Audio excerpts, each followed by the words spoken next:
Welcome to Find You Fridays. It's me, Lorene. I am here for you today. Oh, let's just turn that down a little bit. Oh, dearie me. Okay. Let's turn that down just a little bit. Alrighty, here we go. Let's get that going on the background, and we are all good. Happy days. Gotta love it. How are you all doing? Alrighty, let's see. Let's see what we're up for today. And I will not be at all offended if those of you who can see the full moon eclipse happening, potentially at the moment for some of us, yes, not just potentially, it is apparently happening right now. So if you're out there and you're watching the moon doing its thing, yay. And it's very, very strong energies today. So I'm looking forward to seeing where we go for tonight. It's going to be an interesting day, I think. Let's see which one is interesting. We haven't had these ones for a little while. Let us see for our weekly reading who or what is going to come through.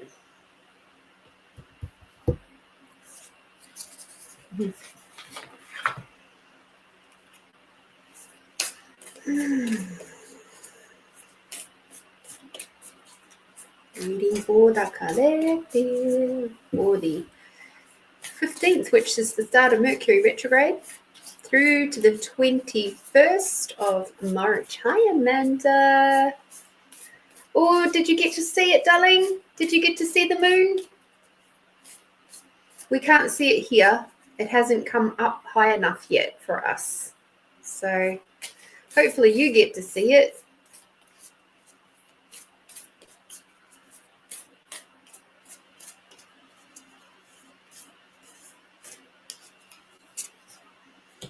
Yes, we are in eclipse season, so that's very exciting.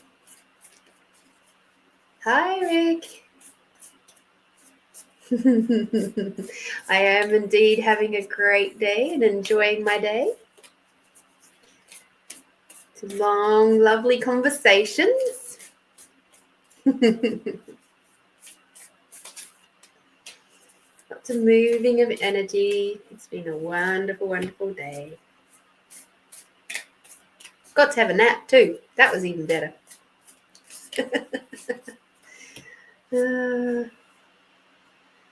Okay, so Amanda saw a beautiful moon, however, not the eclipse as I'm in a low-lying area. You might still be able to see it, so hang on a minute. Let me just see.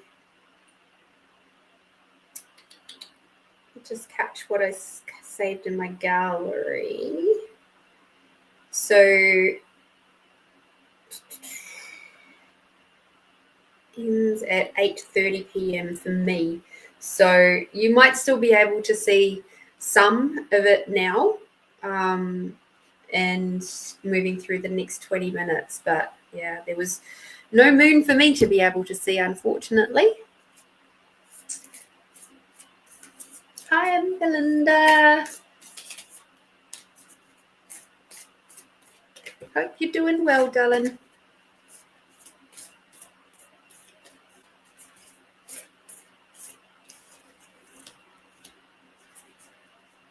Hi, Debbie. Over on YouTube. Thank you so much for tuning in.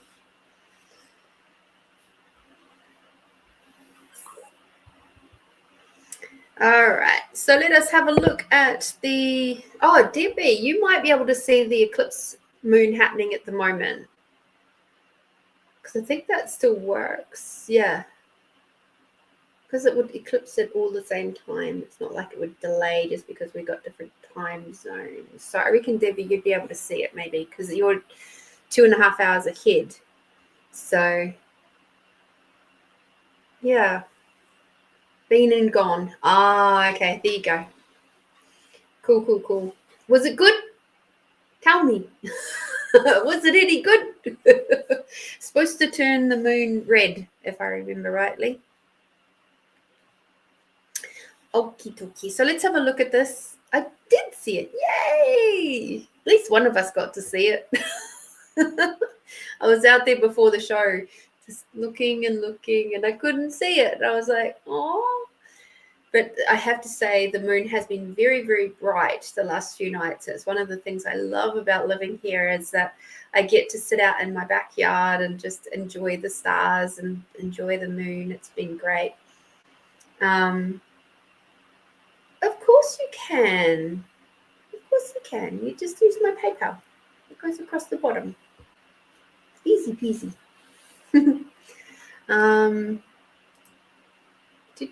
Or it's in the top comment. There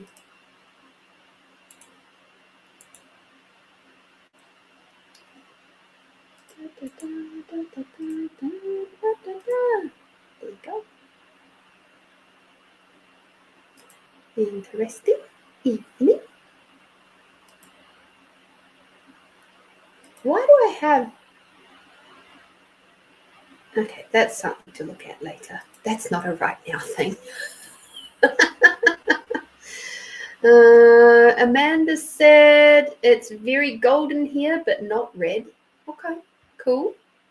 Debbie had 2 power cuts in the house while the moon was red. Wow, that's potent energy. Super potent. That's so cool.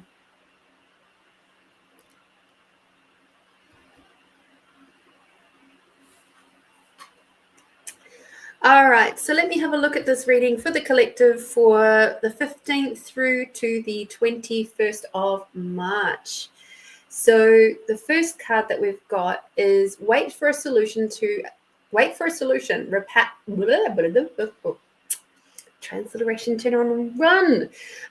Relax and it shall appear. So this full moon, this eclipse, this Mercury retrograde, all of these things coming together is really supporting us for slow down, relax, breathe, take it in, ground, and just stop trying to force the outcomes.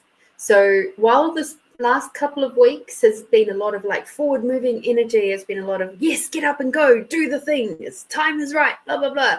Now we've just got to take a breath. So this next little bit is about taking a breath for this next week. And I'm sorry, that's very loud. I changed my settings the other day.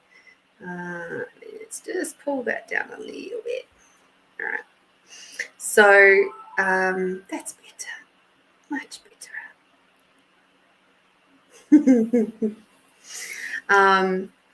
Thank you. So yeah, just take a breath. Hi, Edwina. And this next little week is going to be just like a lot of, like I was with my massage last week. It's just deep breathing, breathe deeply, because there's solutions that are coming to you. So this might be some problems up in your world at the moment that you go, I just don't know how to nut my way through that. But the solutions are on their way. It's just you've got to relax to be able to welcome that in. Okay. The next card that we've got is to rediscover source, come home, and home alive. How interesting. What a very interesting card to come up. So what I hear with this one is this is going to be a time of great reflection and along with the grounding, it's about being within, but also so coming to home, and also knowing that home is safe, but also it's about connecting in with source. So we're connecting in with Mother Earth, but we're connecting in with source as well. So I get the sense that this is going to be a very interesting time for us, in that if we do this, if we actually do the practice, if we do our meditation, if we do our deep breathing, if you do active meditation like I do, where you're looking at the rainbows from the crystals on the wall, whatever form of meditation works for you, whether it is, intuitive journaling, or there's so many different ways of connecting, whether it be a guided meditation or yoga or whatever it might be. When they have that moment of the savasana, the dead man's pose, at the end of a yoga session or a Pilates session, that can be so profound, so profound. So hi, Tony. Thank you for joining us. So yeah, the next card that we have for the collective for this next week is release inattention and move into fluidity. So it's time to stop trying to control the outcome. This is why we're being told to wait for a solution. This is why we're being told to connect in with source, connect in with your spirit team, connect in with yourself. And that inattention will start to release.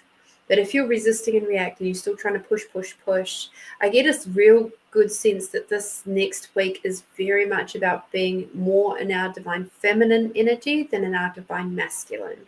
The push, the action, all of that sort of stuff is very much more of a divine masculine.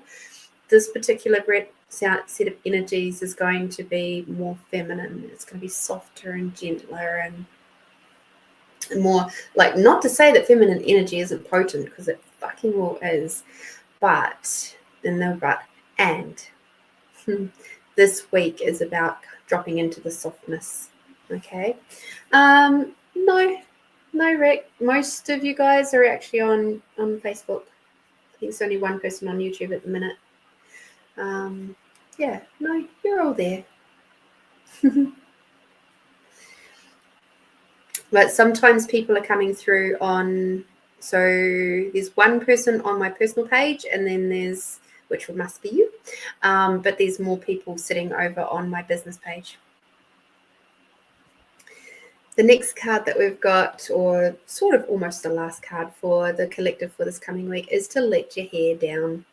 Delight in the gift of play. So this next week is definitely going to be about relax, breathe, enjoy the energies, enjoy the space. Try not to get frustrated when things like technology goes weird, or your electricity turns off, or stuff like that. Be pragmatic, but at the same time, see it for what it is too, which is about the universe giving you those moments, sort of like those little roadblocks in your way to make you stop, to make you slow down and make you rest. Because this is a very full-on time. And so often we don't allow ourselves to work with the seasons. We've been indoctrinated too hard to, keep going. You've got to do your 9 to 5. You've got to keep going. Even if you feel like crap, you've got to keep going. Even if you feel tired, you've got to keep going. You've got too many responsibilities. You've got too many bills to pay. You've got blah, blah, blah, blah. It's expected of you. You've got an obligation. Where's your loyalty to the business if you don't go to work? Blah, blah, blah. And so, yeah, if you find yourself feeling a little bit like, actually, I'm cool, I'm just going to go with the flow, you'll find this week a hell of a lot easier. Let your hair down. Yay.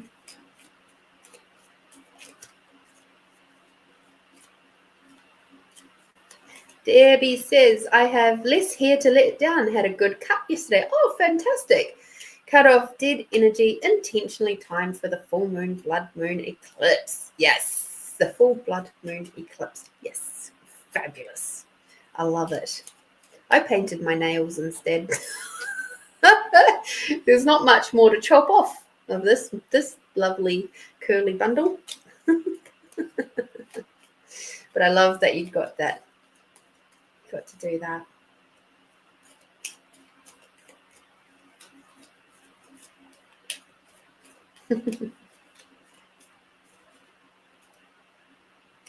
So this week, again, like I said, this beautiful, soft, feminine energy is coming through this week, and our yummy card is grace. So just approach everything from that space of beautiful grace, and we'll see what happens for this week. I'm looking forward to seeing how you guys go. Yay! See, Melinda can see you now. You guys are all connecting. I love it. Love it, love it, love it. All right. Okie dokie. So, give you guys a moment just to think about each other and enjoy the energy of that reading. Okay, I'm going to write down a number. All right, I've written it down. And I'm going to ask you all, except for Rick, because he's the one that's donated, unless you want to play, in which case you can, because then I'll do a reading for you directly. So there's been a very kind donation from Hawkeye Rick to one of you lovely people, because he's very, very kind and generous. So we can say thank you to him. And I would like to ask you, the first person to get this number, and it is between 15 and 30. So put in the comments below, and the first person, hi Brian, the first person that picks the correct number that I see on my chat, you will get a free reading. Ah, Debbie, fucking hell, you're onto it. Very good. So just to prove it, there it is, 22. Boom.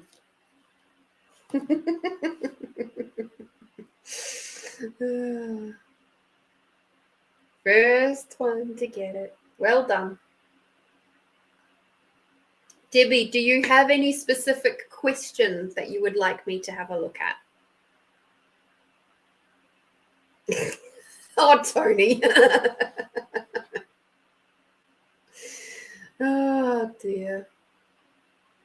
Debbie, is there any specific question that you have that I could do a reading for you today?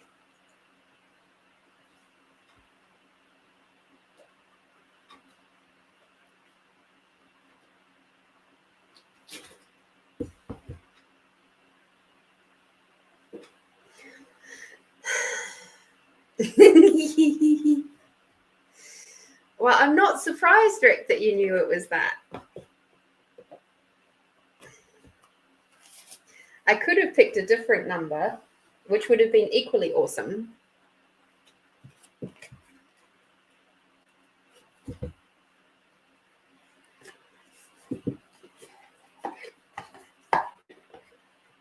Yes, Melinda, I agree. It was very kind and generous of him.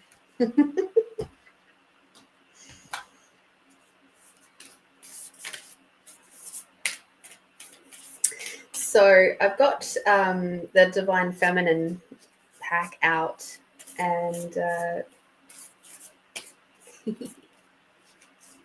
so Debbie, because I know Rick, you can't see Debbie's comment, but she said, and just to prove it, thank you, Rick.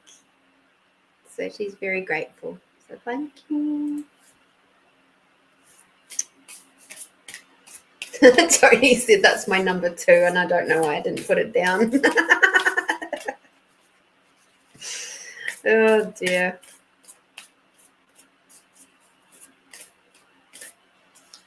Okay. So the Divine Feminine pack has come out. So I'm curious to see who you picked, or your team has picked with that one. But I'm just gonna do the rest of the shuffling. Oh, we've got the big deck. Oh my lord. So this is the Animal Tarot. But it's always the really, really big, huge one. And it's like, oh, it's hard to wrap my fingers around.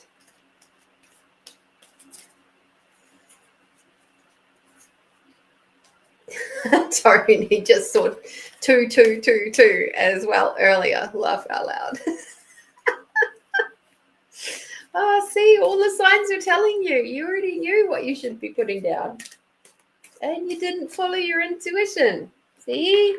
To oscillate that more. Come on, turn around to me, please. Are you going to turn, please? I might need to move my fan. I'm not getting enough airflow, and it's annoying me.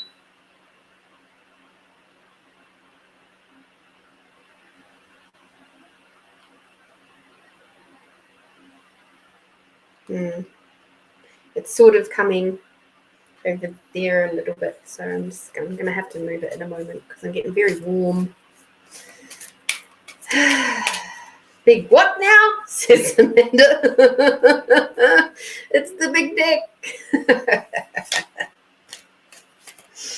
I know you guys love it when I talk about the big deck.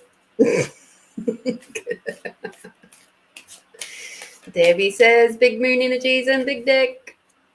And Tony says, yep, Murphy's Law. Laugh out loud. It's only a law if you make it so.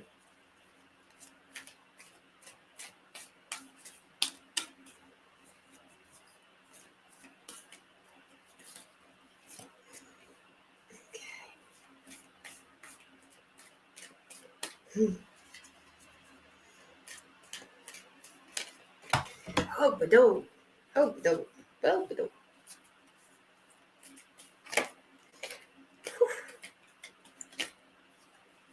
as they say, it's getting hot in here. Don't worry, I won't take off all my clothes.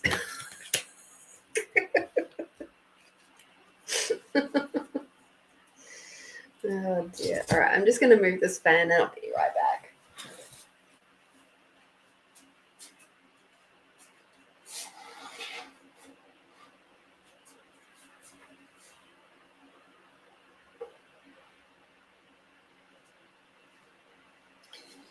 Hopefully that's a little bit more comfy for me. There we go. Lovely. I can breathe. All right, let's have a look and see who you guys got. Then I can tell you a story about one of the lovely goddesses that are in this pack. Amanda says, especially when you say you can't wrap your hands around it, that's big for sure. It is indeed. It is indeed. I feel very grateful that it came to me. On the screen it says big dick. Obviously you've got your closed captions on, so that's fun. That's absolutely hilarious. Lali la lila. 100.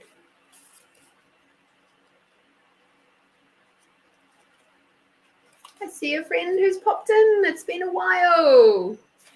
Hi, Bronwyn. First time for so long to catch a live. Burning question, I guess, is what is coming up for Australia? Appears to be so different and becoming unrecognizable. That's a very good question, Bronwyn. Very good question indeed. All right. So, first of all, we have La Lila, which is the saint of spoken words. Every word I say becomes a prayer, and I am the author of my own story. Who she is. La Lila, la la la la la la. Embodies the potency and power of our words to create our own reality.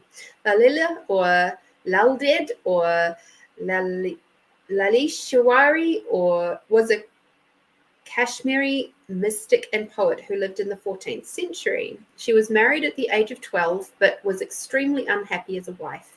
She left home at the age of 24 to take renunciation, and she became a Shaivite, a devotee of Shiva. Lalila walked the streets naked, dancing, reciting her love poems to the divine. She wore only the markings of her devotion to Shiva on her forehead. Lalila is the creator of a mystical form of poetry called Vikas, which means speech or voice. The verses of poetry that she spoke are considered the earliest compositions in the Kashmiri language. Her words reflect the spiritual truth of non-duality and that she realized as a mystic above all the temple and below idol are one. With her poetry, she found the unity in all things and the freedom that follows. I, Lila, entered through the door of the garden of my mind and saw Shiva and Shakti united into one. Oh, joy! There I became immersed in the lake of nectar and died even while I was still alive. What can death do to me now? The Kashmiri language is filled with her sayings. She is known as a prophetess, a saint, even an avatar. Although illiterate, she used the inherent power of her every word to transcend duality and enter a state of blissful union with the divine. When your soul selects her card,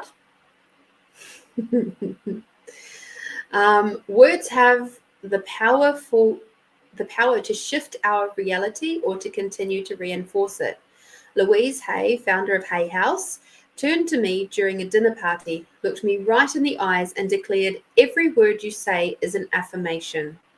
This is perhaps one of the most crucial spiritual lessons to remember. If we are not separate from the soul, and if the soul is not separate from the divine, then we have the power to co-create our life. Lalila is the invitation to pay close attention to each word we say to ourselves within, and to the words we say about ourselves to the people we love. She is the acknowledgement from the soul that every sentence is a prayer. If we wish to have more love, more light, and more of that joy and freedom that expands our capacity to be present in the world, then Lalila reminds us that we can be the author of our own reality right now. We can speak our desires into being. Lalila is the reminder that we are so powerful that changing the words we use to describe ourselves can change the trajectory of our lives. We can choose to focus our attention on each I am statement we say, and we can infuse our lives with the nectar that comes when we act on the truth that we are not separate from the divine. Your soul voice meditation.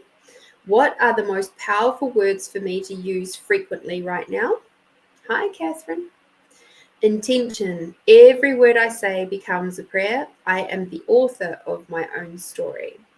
Okay, so she's come through to assist you over this next little period of time. So if you find yourself wanting to write and apparently be naked, don't be surprised.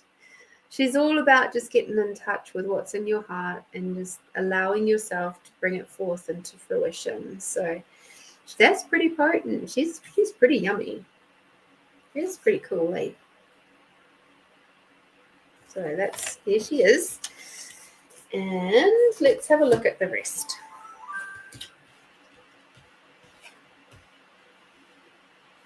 Okay.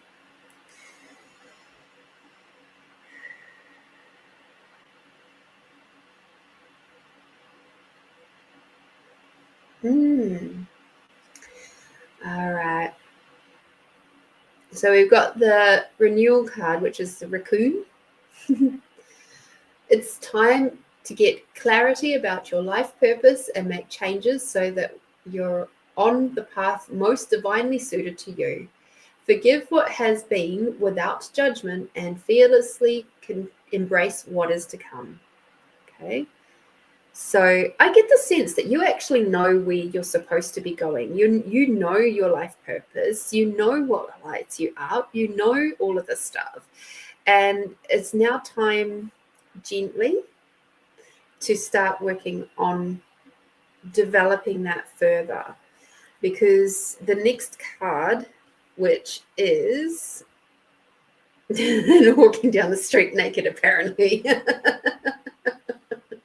Only if you're reciting poetry. If you're reciting poetry, sure. Then it's acceptable. Okay. Maybe it's time for you to start skinny dipping. Because I know you're still out by the beach. So time to start skinny dipping maybe. And thinking your poetry or some such thing. We've got the Seven of Summer, which is the Maine Coon kitten. How cute are they? It's time to stop procrastinating and make a decision so that you can move forward with a priority. If you need to do more research, then do so, but don't overthink the situation. Listen to your heart.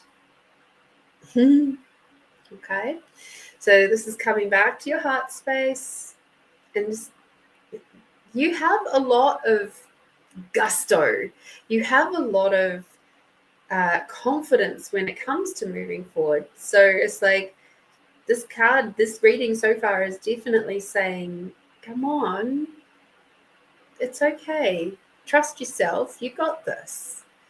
And sure, you might find you feel that you require to do just a little more research or something, but it's okay. Whatever it is, it's okay.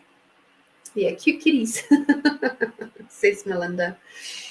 We've got the Four of Summer, which is our lovely tortoise. You know, those luscious bloody carrots growing out of the ground and the lettuces. Don't think they'd last too long with a tortoise hanging around.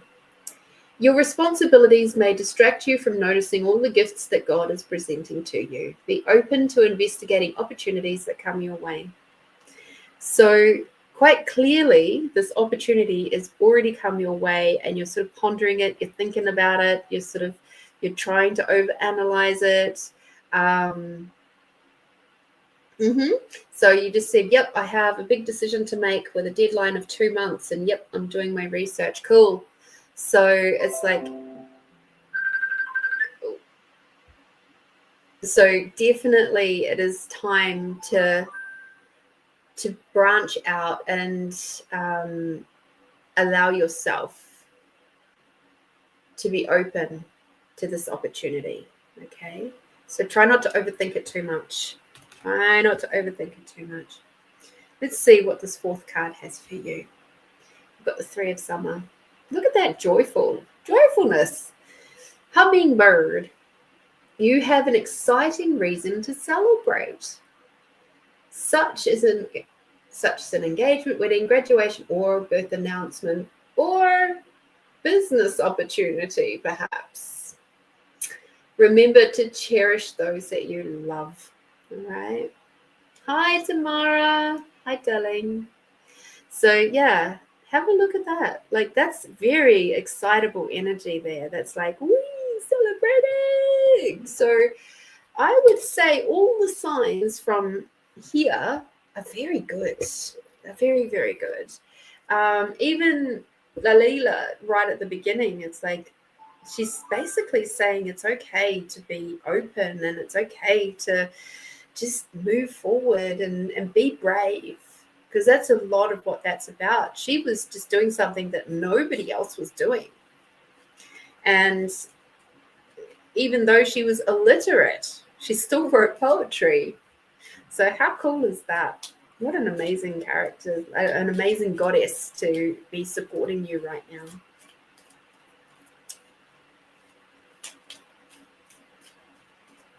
Yes, Tamara, happy full blood moon lunar eclipse. I hope you got to see a bit. We didn't.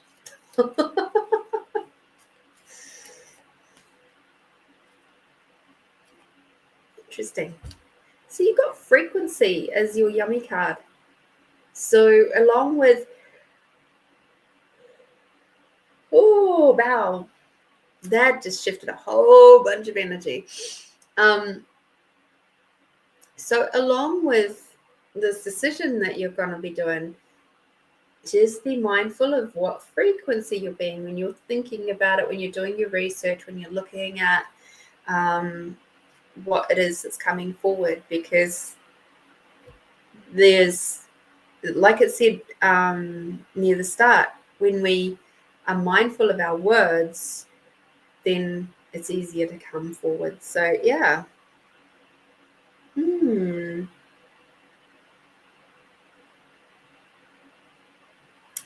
This is all looking very, very positive for you, my dear. So whatever it is that you're doing and whatever it is you're pondering, the signs are looking pretty good for you. So thank you again for coming to play, Debbie. And once again, thank you so, so much, Hawkeye Rick, for your very kind donation. How does it look? How does it get any better? So grateful.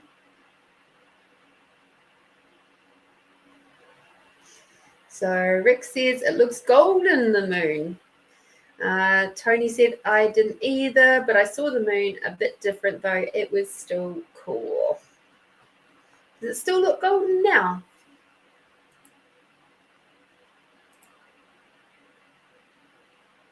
I almost want to just run outside and have a look, seeing it's probably dark out there now. Oh, dear. Whew. But no, I have to sit where I am right now. Oh, Rick says, go. All right. I'm going to not leave you guys hanging. I'm going to go and give you 33 seconds. So I'm going to run outside. All right, I'll be back.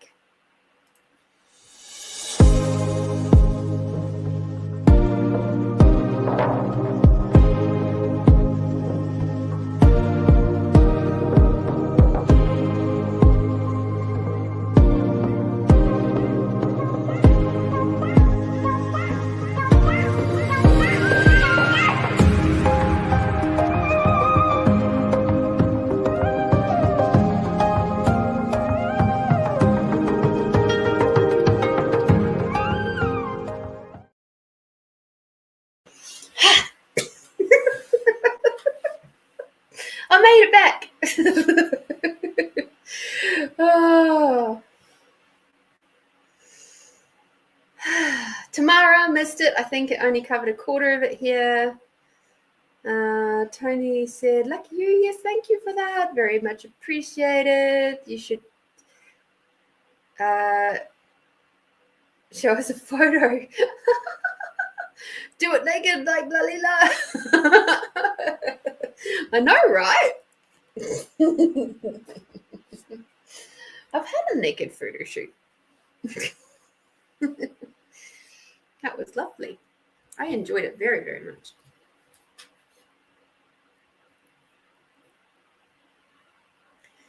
All right.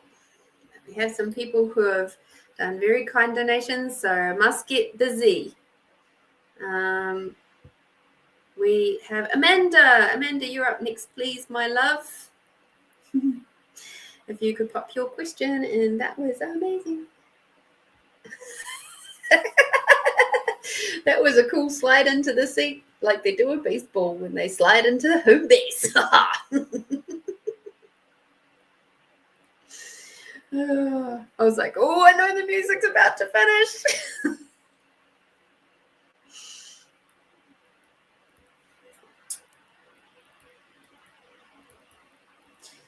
And then Tony, and then Tamara. Cool. All right.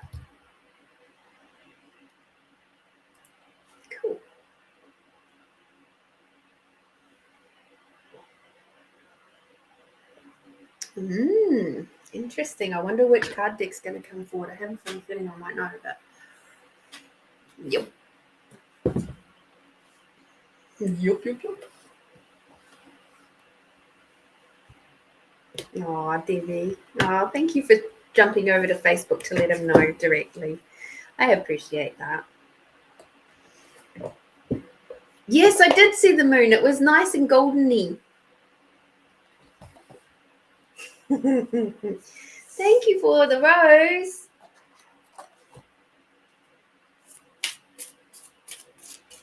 And how rude. How could you forget my rose? Oh, dear. So there was nothing with the moon, just the moon. It was just beautiful and golden. It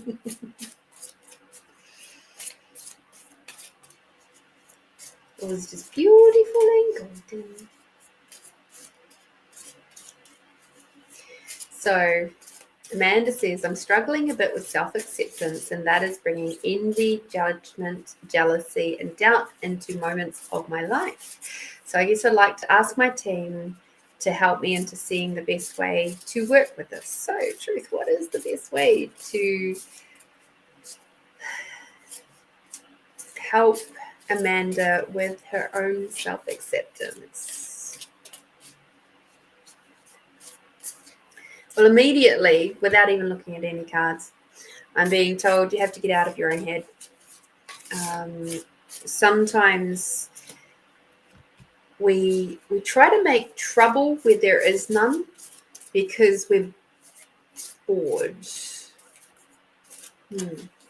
So given how much you have changed your environment over the last, we'll say, 5 months. I know you've been traveling for the last 4, but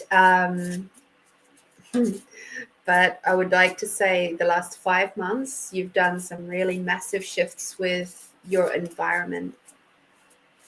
And as a result, you're probably feeling like that initial stages of, wow, all that excitement of going and the selling of the house and all the things, the moving of stuff, the then planning the first parts of the trip, and then like, woohoo, we're getting going. There's a hell of a lot of like excitement, but also cortisol running through your system. And as you are getting more into and settling into your current lifestyle and traveling, and actually, Rick, you might be able to give some words of advice around this too. But with the traveling aspect, it's like, I'm sure that there's some moments there where everything else is kind of settled down, it's calmed down, and now you're kind of going, oh, what do I focus on now? Because you're so used to focusing on and having so many things to juggle and so many pies in the air that it's like, now that you don't really have that, it's almost like you're, and this is what I'm saying, you're overthinking stuff. You've got to get out of your head. And it's like your brain is so used to like juggling so many things all at once that now that it doesn't have it there, it's having a little bit of a freak out, and it's sort of getting a little bit wobbly on it. You're having some crunchy moments as a result. So initially, what I'm getting before I've even looked at any of these cards, I haven't even flipped them over yet, is some inner child work is probably required, in that this freak out is more than likely based back into childhood, where being busy kept you safe. And, you know, it's like that old saying of idle hands is the devil's playground.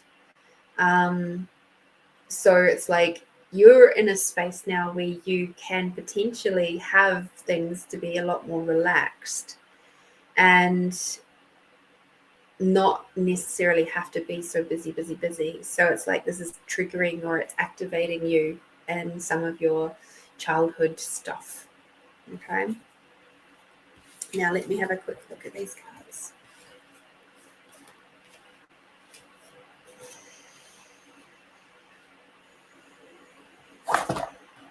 We know we love these cards. They're great. These are the Heal Yourself cards. And I love it because they can be quite short and sweet. So the first card that you've got is Beauty. Recognize your inner and outer beauty. So remembering our question was, how can we best work with self-acceptance? So we've got the beauty.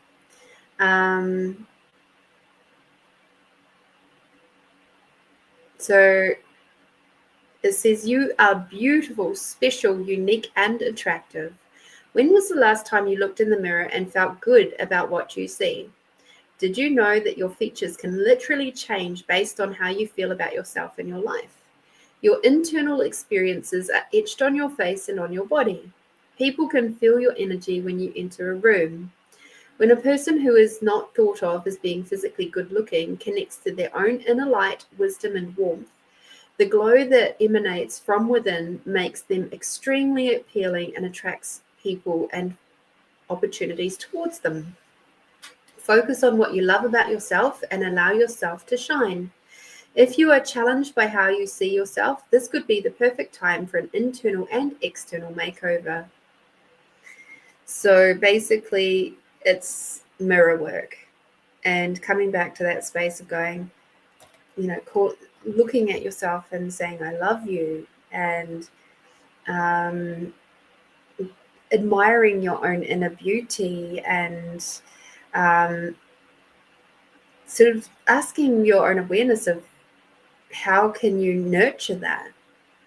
So yeah, I mean, given that you guys are traveling around Australia in a camper van or a caravan, like, you guys are in a really unique situation, and I can imagine in that space being like basically permanently camping for the last 4 months. Maybe you don't necessarily feel so beautiful right now. It might be that you're just feeling a little bit like blah. So that might be part of what you can start bringing in. Just bring in a little bit of eye stuff. And does it matter to the fish when you're fishing if you've got eye stuff or not? No, they don't care. But if it helps you to feel better, like when I'm at work all week, I do my eyes. That's it. But it's part of what makes me feel like, hi, beautiful, And I see that little bit of like eye color, and I just go, And at the very least, I just chuck a little bit of mascara on to make my eyelashes look a little longer. So just have a look at, like, beauty is like, and even that little bit of makeup or whatever, it's not about being superficial. It's about looking at you and loving what you see, regardless of whether you got makeup on or not. But it's like, it might be you do your hair that day and just do it really lovely, like you're going out to a fancy dinner, instead of just pulling it back into a ponytail, right? So yeah, a haircut. I've been needing one for 6 weeks now. I just got to go do it. Yeah, cool. Do it. Make yourself feel nice. And Rick says, on the road, there's plenty of places that you can spoil yourself with a bath. So there we go. Got some suggestions. The next one that you've got is wild. There is a wild, untamed spirit inside of you, desperate to be unleashed. Free it and claim the gifts of energy, power, passion, and creativity it offers you. Through suppressing your wild, succulent, outrageous, untamed self, you dull your senses and crush your creativity. You shrink your energy and become depressed.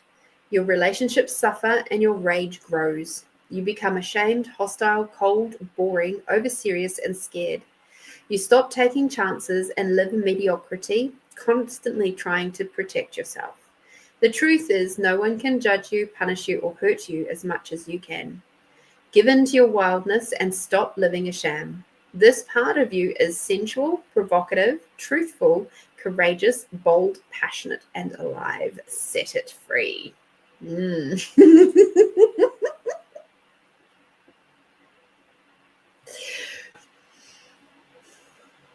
I think you've got to get down with your dirty self. And by dirty, I mean sensual, sexual, delicious.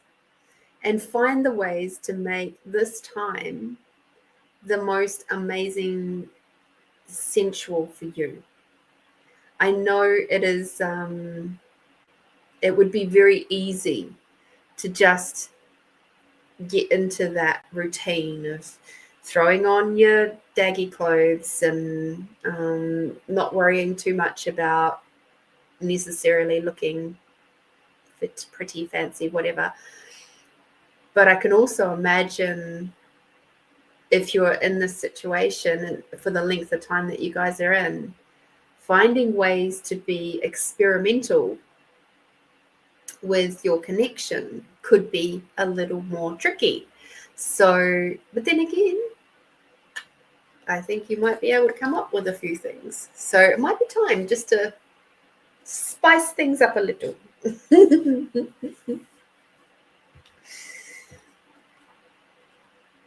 Because I tell you what, not much makes a lady feel like she is amazing and gorgeous than having her partner like just loving all over her and touching her and just feeling like, you know, it really truly is one of the most delicious things, and it's the most amazing things as a woman to receive that. So, yeah, exactly. So who cares if I'm daggy, but clearly I do a little, definitely.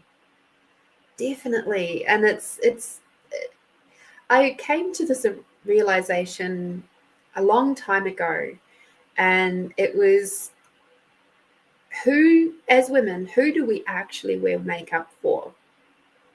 Because you ask almost any guy, the majority of them will say, no, we don't care about makeup. We think women wear too much makeup. We'd much rather see you in just your natural look. Says the girl who's just spent like 20 minutes putting makeup on. But there are women out there who wear way too much. Like even for my eyes and preferences, I'm just like, wow, that's thick. It's like you've slathered it on and it's just like, whew. But that's their choice. That's their preference, right? We wear makeup for other women. That was my awareness. We don't wear it for the boys because clearly they don't really give a shit if we wear it or not. So, so at the end of the day, we wear makeup for maybe ourselves, but also other women. And it's a really interesting area to look at, because women will quite often, we can be quite judgmental of each other, but we can also be equally complimentary to each other too. It's one of the things that I know for sure is that whenever I received a compliment from a woman, it hits differently, especially about my looks. It was like, oh, okay.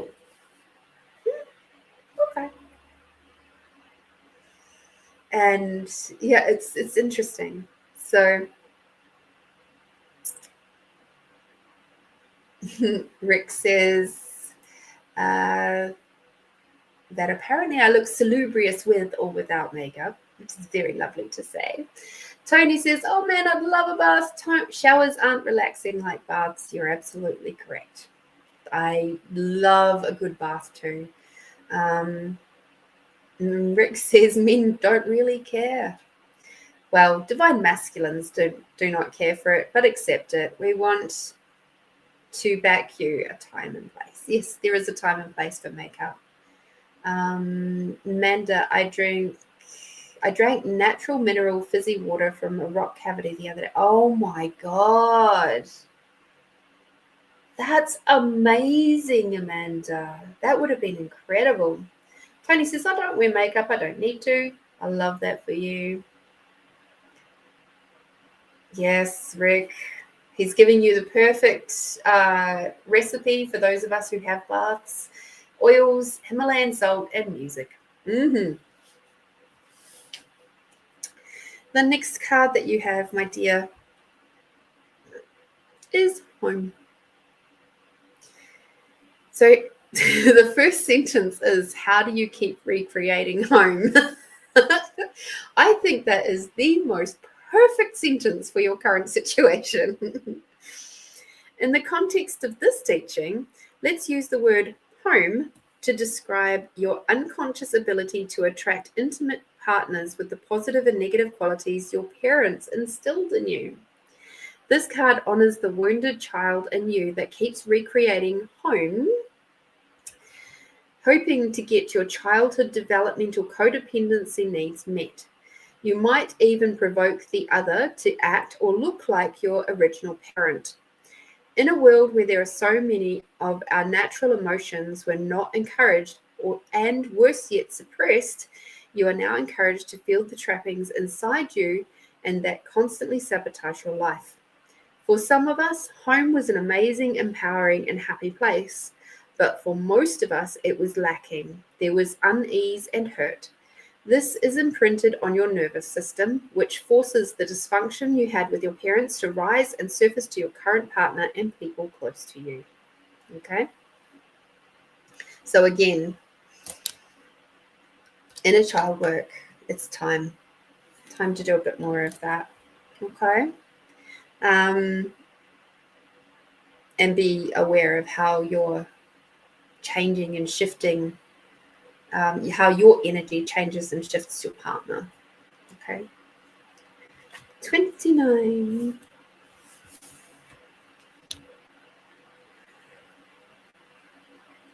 Why did I love?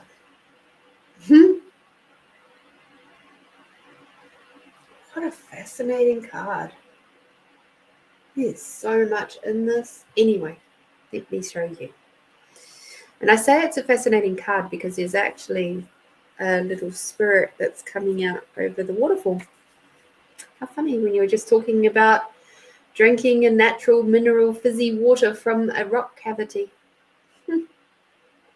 So this next one is discover your life purpose. Start asking yourself, what is the meaning of your life? Not life, but your life. As a soul who is having a physical experience, you are here to grow and learn. You are being asked to immerse yourself in this life by expanding, stretching, and understanding your reasons for being here. Nothing is impossible for a soul who is following her destiny.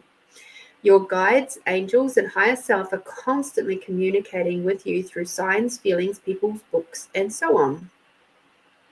Follow your hunches. You are being given important guidance, which may show up by a strong feeling to travel somewhere, speak to someone, attend a seminar, write, paint, and so on. No matter how far-fetched your inner guidance is, you require to listen. Your soul's purpose includes a combination of experiences that your mind doesn't understand, but that your soul requires to process to learn and grow. Some of these experiences will be enjoyable and heightened, others will be challenging and cause you to struggle. But through them, you will know yourself. Give yourself permission to focus on what really makes your heart sing and put your intensity of emotion into attracting what you desire. Okay?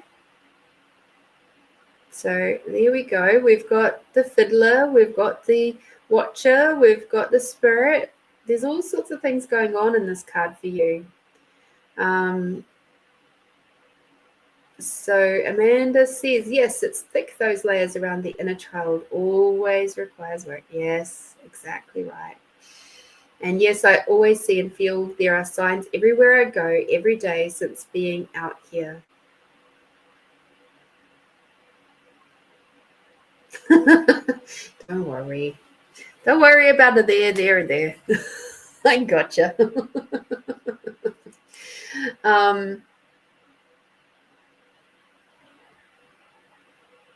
Yes, you are definitely. So, in answer to your question, a lot of this is coming up because we've got this eclipse full moon energy. We've got the Mercury retrograde. We're just coming out of the Venus one, if I remember correctly. And so as a result, a lot of the stuff around body, around, as you say, the self-acceptance, I would actually look at and journal if you can. Some, like, when that stuff, the envy, the jealousy, the judgment, the doubt comes into your world, it's like, what is it related to? Who is that related to? But also remember, it's nothing to do with them. So then take it back to you, like acknowledge it and go, okay, I see this now. How is this related to me? And look at that and go, okay, when was the first time I ever felt this? Because that's what's speaking to you. That's what it's coming back to be healed. And then, you're a mum. You know how to speak to kids. So then in your meditation space, welcome in that particular version of you, whichever age that was, and then have a conversation. Be that soothing person to her. Be the mum. Be what she needed to hear at that time. And once you feel her move and go, oh, okay, then you know that that's done and it won't come back again. So, for example, with the last rental that I was in, they were doing a lot of show-throughs because the house was on the market. And the last one that they did, I just felt really angry, like unbelievably angry. And I was, almost storming around the house and getting just really pissed off and mumbling to myself that I had to, clean up the house for a bunch of strangers. It's bad enough that I have to do it as an inspection, let alone doing this for freaking borough. And it was like, it got to a point where I went, okay, stop. What is this anger? What is this about actually? And what it turned out to be was it reminded me of a time when I felt very unsafe because my parents were splitting up and we were moving house and I didn't know where we were going. And it was that space of being unsure of the future. And that's what that was related to. Because the other thing that was coming into my mind is, what if people are coming in to scope the joint and then they're going to steal my stuff? They're going to break in and steal my stuff. And it was like, when I had that conversation with my inner child and I just said, okay, honey, really look around your house. What on earth do you think that they're going to want to take? A second-hand microwave where the screen doesn't really show the numbers, or a really old dinged up fridge, or a TV that's not a smart TV? Really, do you think that that is something that people would want to come and steal? And it was like, oh. And then it was like, okay, it's one of the most valuable things I've probably got in my house is an antique oak table. But that's fucking heavy. It takes like 2 people can do it, but it's not easy. And it's like, people are not going to want to take that either. So what exactly is here that anybody would actually wish to take? And once I sort of put it into more logical terms, my whole inner child settled down, it relaxed, and I went, oh, okay, we got this. And it's like, you are safe. Nobody's going to want to come in and steal your stuff. It's okay. They're looking at the house, not the things. So, and once I sort of communicated that really clearly to my inner child, she settled down, and I was able to just go through and finish the tidying up, getting it into a, you know, a condition that was worthy of, in my eyes, of being doing a show through an open home. So yeah, it's surprising where it can come from and where it can go to. So just have a look at each of those things when they crop up and go, oh, okay, when in my lifetime, when was the first time I ever felt that? And just dig back from there. Okay.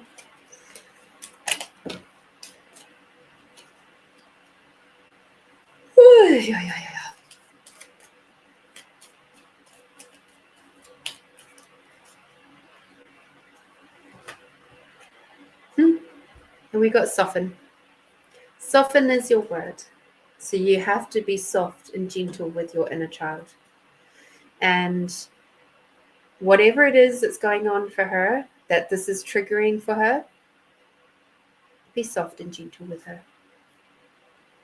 Speak as you would to your own. Be the mum that you never had. Or the dad, depending on what is required in the situation. That was lovely.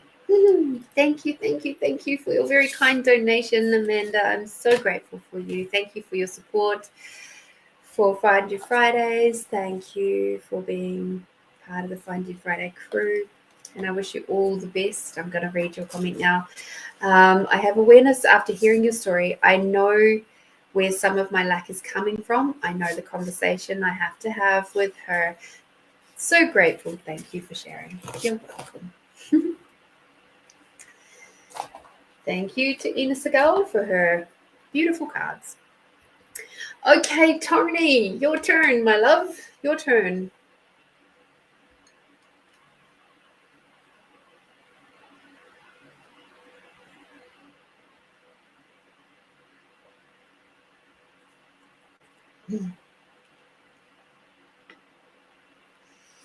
What is it that Tony wishes to have a question about?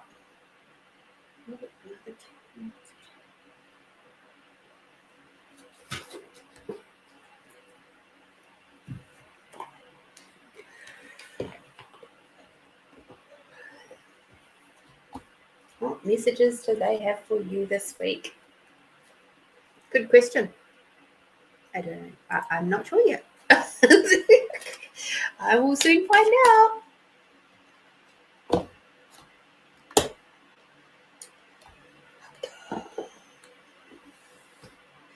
So back on the new moon, a couple of weeks ago now, I was very lucky to go to a women's gathering, a red tent, and there was only 3 participants plus the beautiful being that was facilitating, and we ended up bringing in Kalima to work with us. And Kalima is pretty fucking potent, and I'm curious to see what she is in here, because I know she's in here. So let me just find her so you can get a sense of her energy. Anyway, so she is, and it was interesting because I know she's popped up in our session in here occasionally. There we go. Cool. And let me just see if there's a short bit about her. 64. Okay. So she's pretty bloody potent, and she is, I love it. The first line is, Kali is as subtle as a sledgehammer. So she's my kind of goddess. And so, Tony, I'm just having a little bit of a moment here to tell you guys a story as we just switch over teams and stuff. But I'll show you the card of Kali. So she can show up like this, and she actually has 4 arms. But she could also show up as being very, think Mother Mary type of imagery as well. And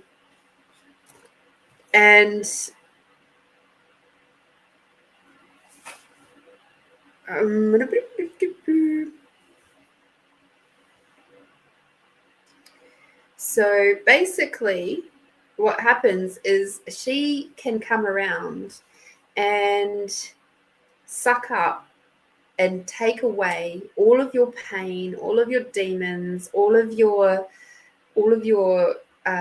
and by pain I mean like emotional, mental type pain.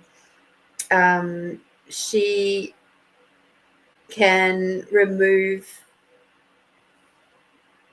all of the things that bleed out of us that can create more negativity. So blunt and straight to the point, yes, that's exactly what she can be. So what she has is she was the one who she actually fought like 1,000 guys or something, a whole army basically on her own, and that's the whole severed heads thing and stuff like that. She's incredible. She's an incredible thing. So what happened is that, and you'll sometimes see Kali Ma with a long tongue as well.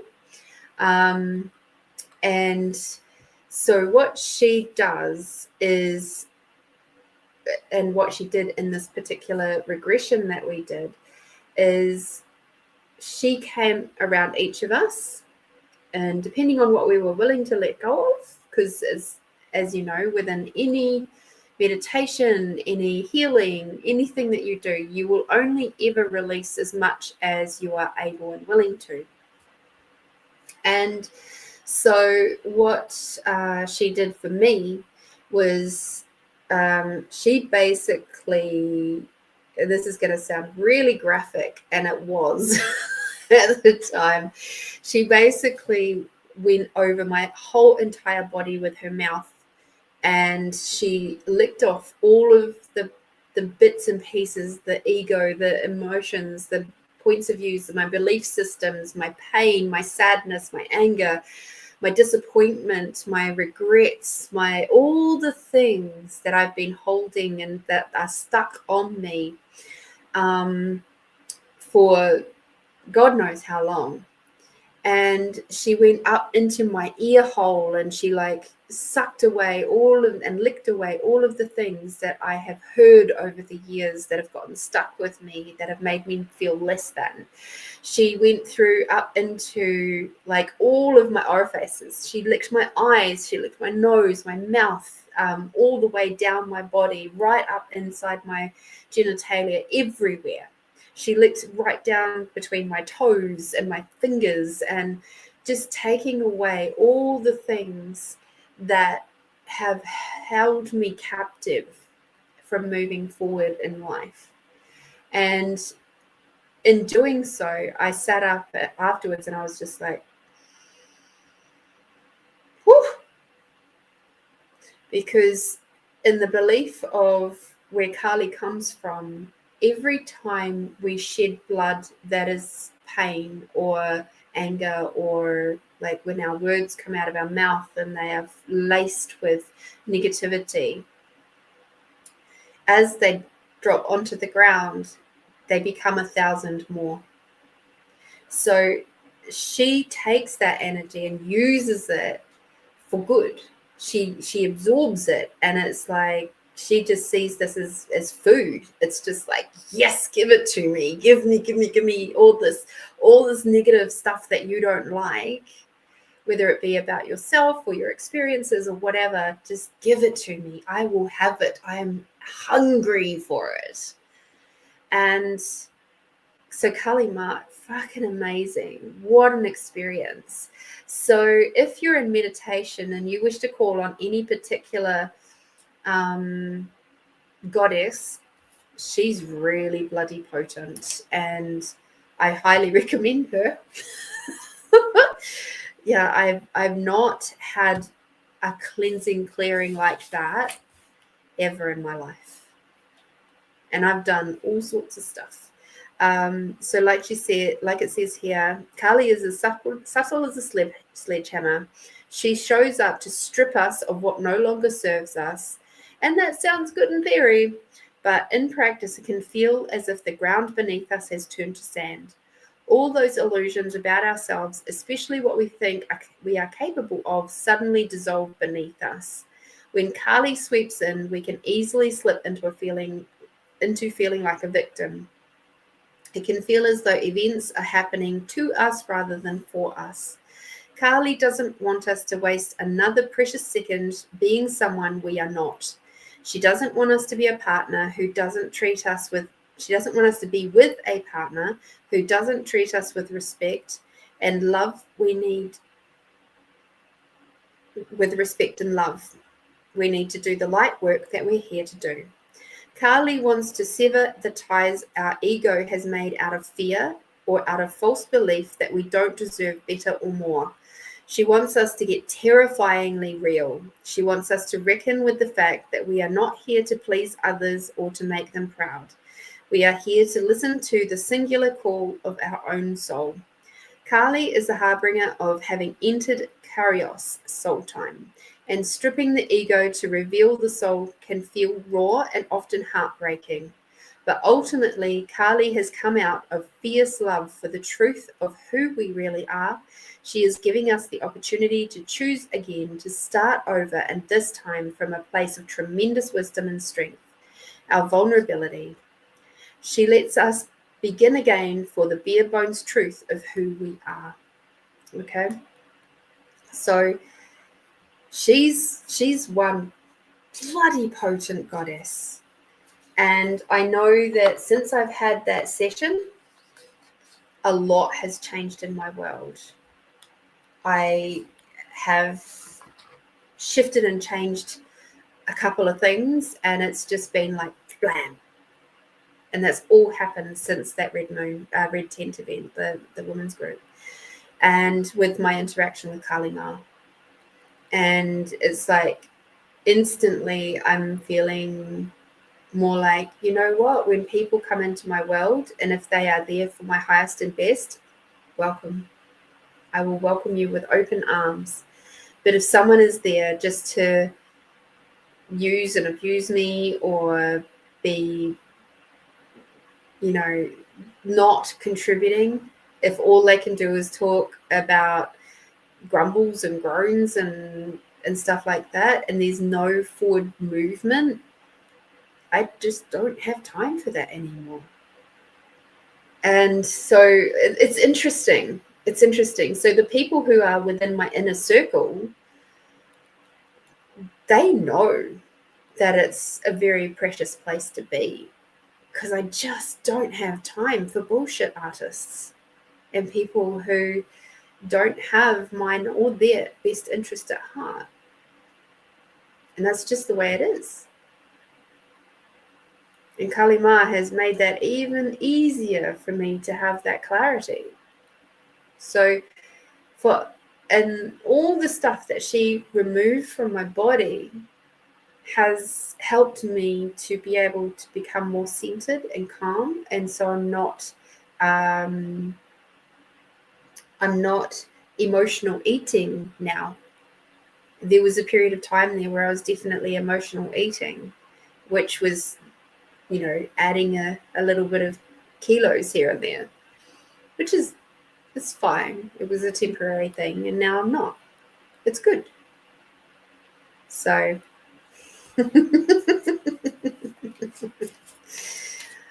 so yes. Oh, Rick, you're fun.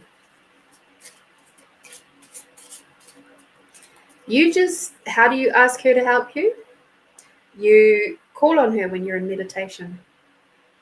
and just ask her to come and contribute to you and to take away anything that you're willing to let go of, and she will do the rest.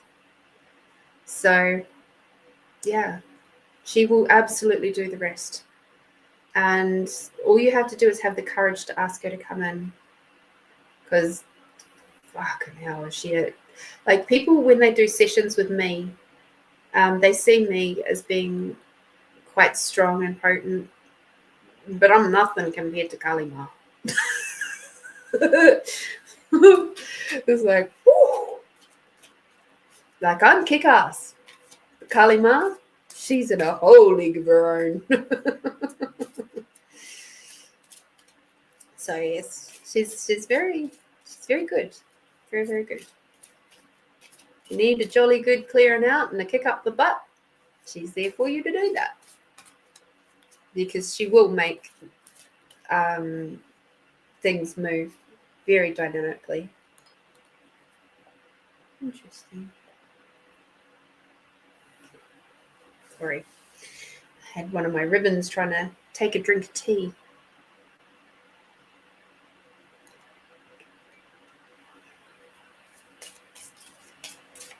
And yes, I can honestly tell you, when I sat up out of that meditation, it took me a few minutes to be able to get any words together for what had happened. Like the other two people in the group shared before me, because I couldn't verbalize what had happened. It's like, if I wasn't as experienced with thank you, Melinda. Thank you.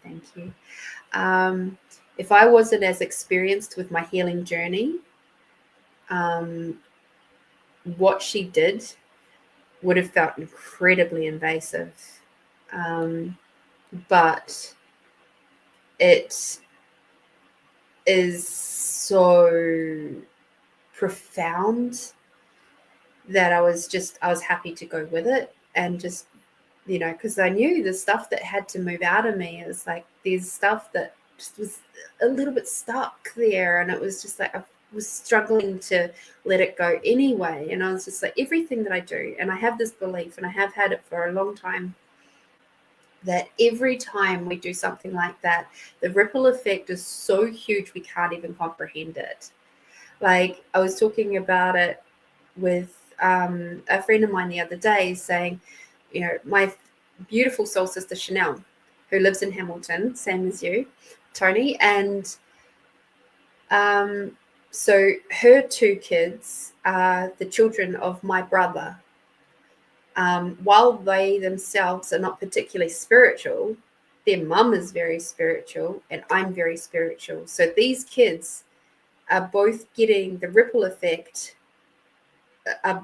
Both of them are getting the ripple effect from both of us, because bloodlines, we are linked to them. And so it's like, you're welcome, kids. You got this. And we are shifting, her and I are both shifting a lot of shit for these kids. And these kids don't have to do the work to do it. We can. And that's so fucking cool. But that's a direct link, right? But then the ripple effect goes out through all of my friends, through this group, because we're all connected, through all of and to a slightly lesser degree, through the collective. Every single time that I change something, or break, or let something go, or forgive something, or whatever, it moves the energy out of my ancestral lines, my spiritual lines, my past lifetimes. It's like, it's just going poof. Like I said, like, when you get a drop stitch and a bit of knitting, it's just like it goes. Drrr. That's what happens every time we do a session. So, and whether it's being with Kalima or me or someone else, it doesn't really matter. Even if you're doing stuff for yourself, and you take that moment and you go and you look at yourself in the mirror and you go, fuck, I love you. In that moment, when you can honestly look at yourself and just see you for the beauty you are sending huge ripple effects along the wavelength, along the frequency lines towards everyone else that knows you or is connected to you. So it's pretty bloody cool and potent, and we're so lucky to have that awareness. And you guys are being very beautiful and kind. Melinda says, yes, I know you're kick-ass. I've had a few sessions with you and had some wonderful shifts. Rick says, makes me want to come back as a woman. Speed up ascension process. Sounds like fun. Yep.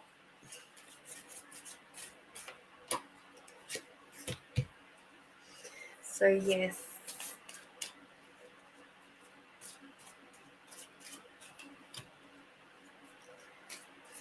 I literally sing the blue. See what else your team has for you for this week.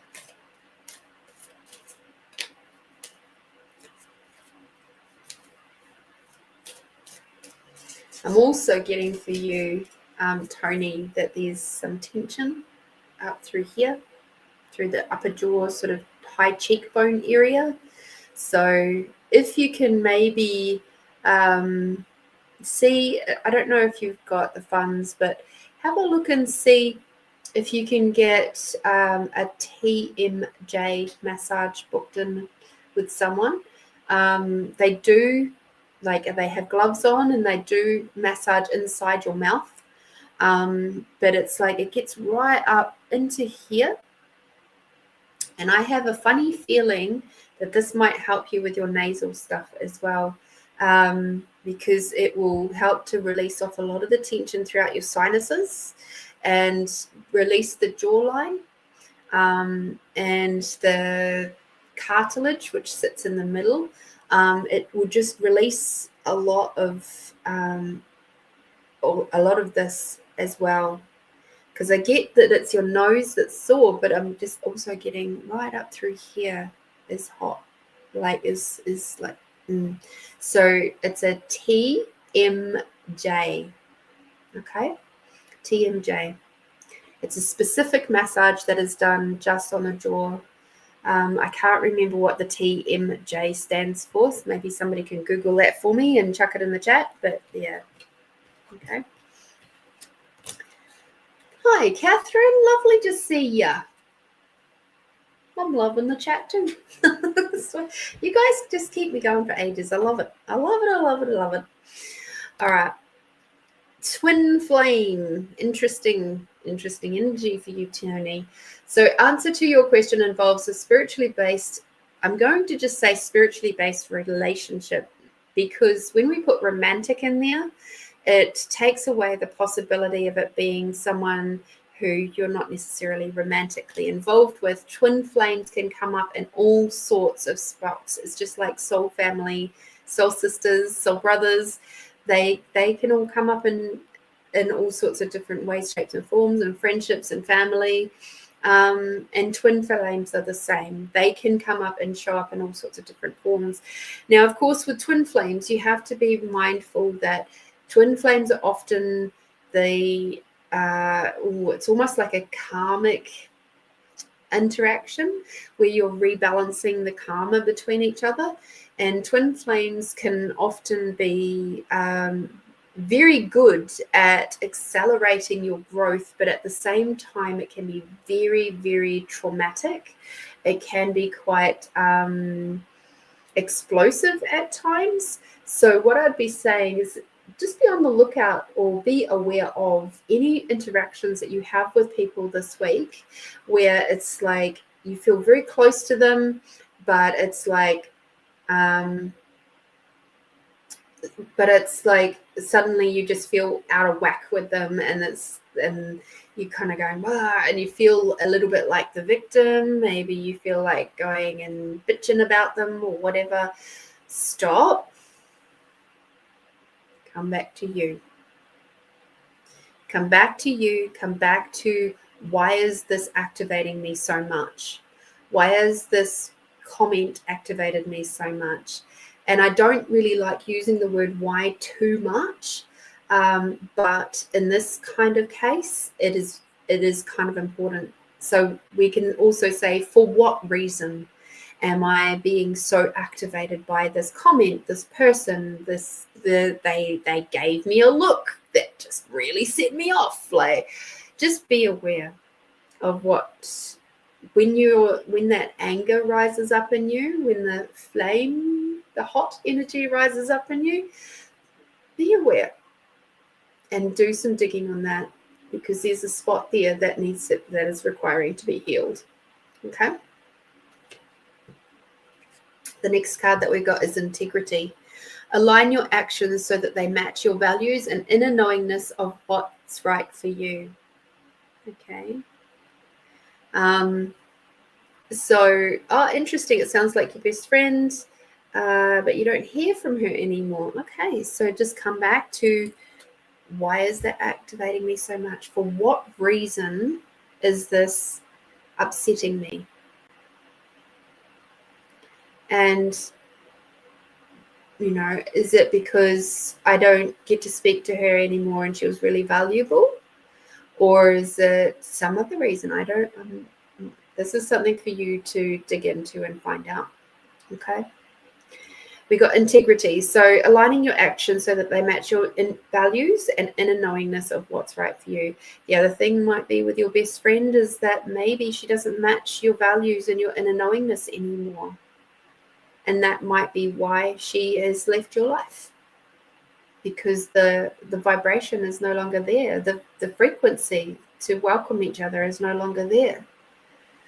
So it might be a case of, it's time for you to shift your focus away from that person and allow yourself the space to find or bring in somebody else who is in alignment with your values and your inner knowingness. Okay. The next one. So the other reason why we had Kalima, and this is interesting because I see now why I had to talk to you about Kalima, was, and my experience with that, is the cool thing about Kalima is she can also assist with removing energies that have attached to you. So like psychic attacks and things like that, she can also assist with that. So we got from the last one is to shield yourself. Protect yourself from harsh or fear-based energies by envisioning a cocoon of healing light surrounding you. So this, as you guys know, I don't do the whole light condom thing. We do the expanding out tool. So, but this is the awareness that I have around why this card has come up. Be aware of, you might require some cleansing, and some cleansing from Kalima might be just the perfect thing for you, to have her come in and allow her to just wipe away, just cleanse and lick away and suck away all the negative stuff that other people have fired at you over the time, to just allow her to free you from those other people's energies, okay, as well as your own emotional triggers or reactions to those people. It's one thing to do, cord cutting and all of that. It's a whole other thing to do this level of release. So both are very valuable. And to answer your question, my online sessions are 65 Australian dollars. So pretty much dollar for dollar to New Zealand. And you get, oh gosh, it's supposed to be an hour, but usually they sort of roll out to maybe an hour and a half, depending on where we're at with what has to move.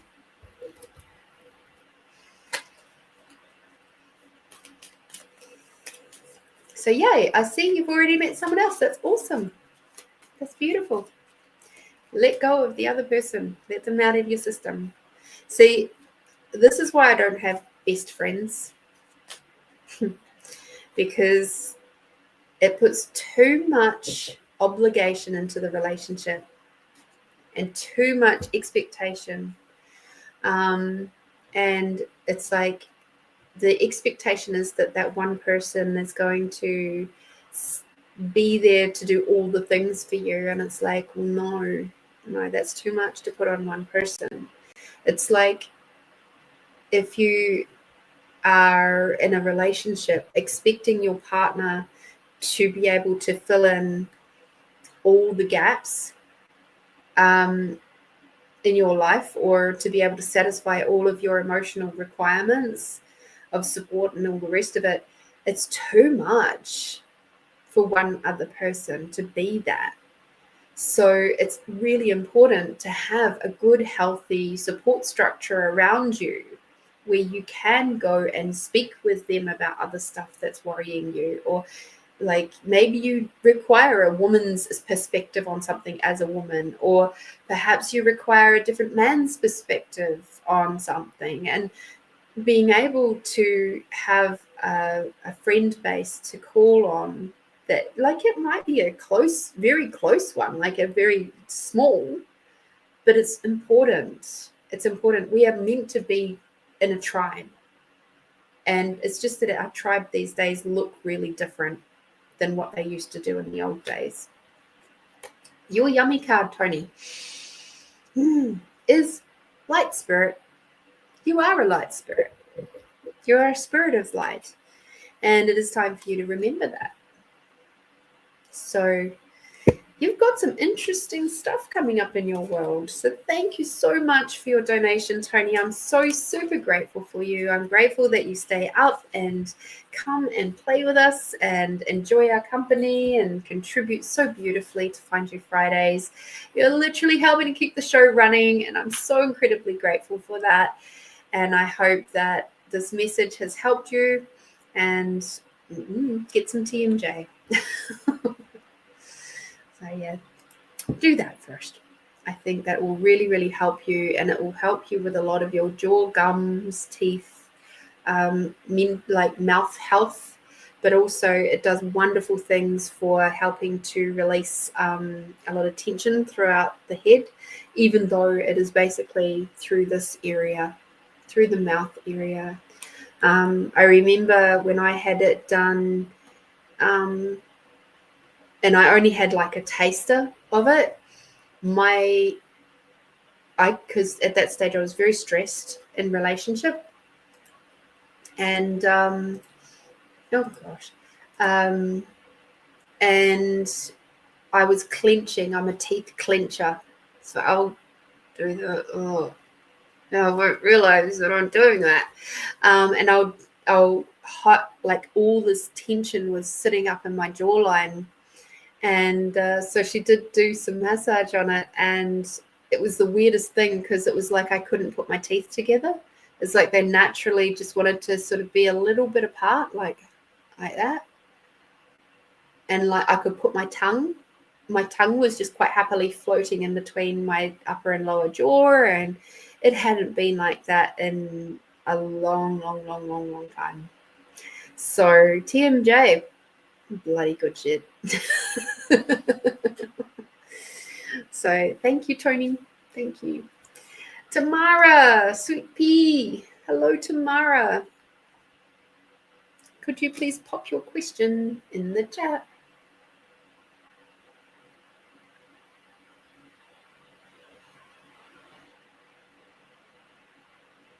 And I'm really grateful, Tony, that you have a few friends to connect with now. So I say, just release the word best friend. Have close friends, have dear friends, and just let all the rest go. Let that lady go out of your life. Because every time you say, oh, she was my best friend, it's almost like, oh my God, I'm getting divorced. And because that's the significance we put on it, right? Oh, jeepers.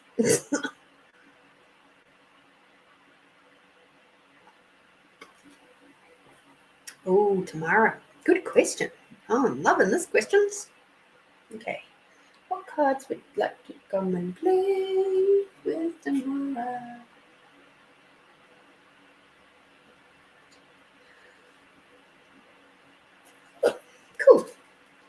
We're going to jump back to tarot. Got to play with tarot a little bit earlier today. It was good fun. Good fun.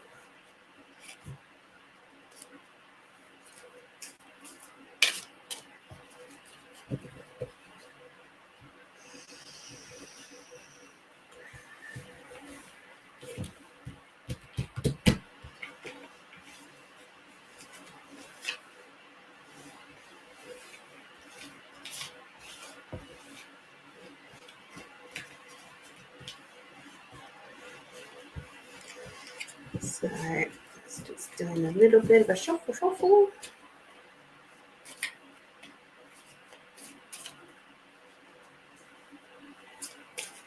Tamara, have you been having any ear stuff going on lately? Maybe a slight ringing in the ears?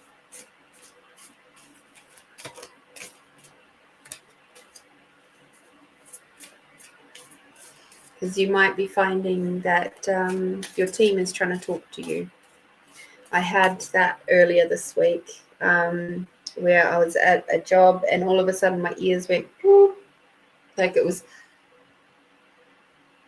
a weird kind of like sort of like a hum noise.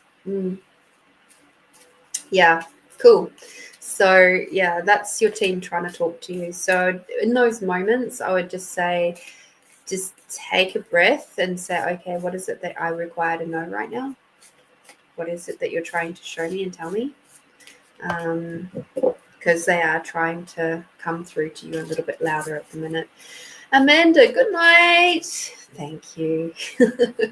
I'm glad you're off to bed. It's tiring being a traveling gypsy. Thank you so much for tuning in, darling. It's been lovely having you. I hope you have a great week too.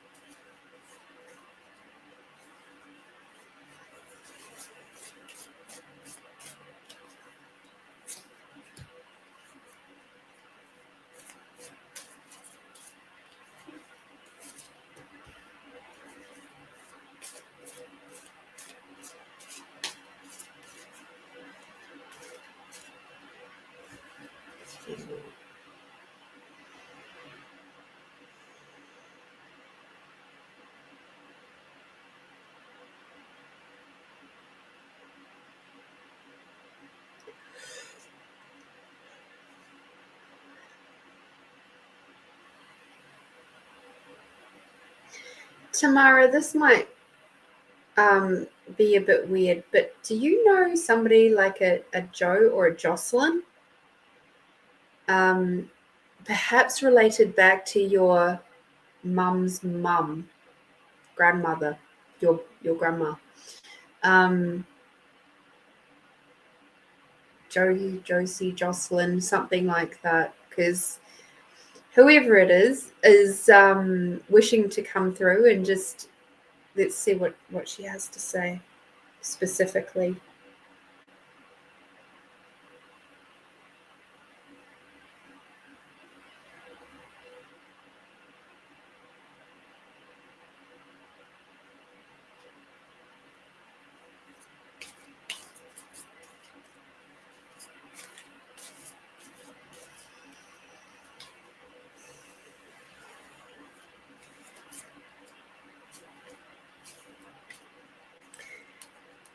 There's an energy there of a little bit of a warning.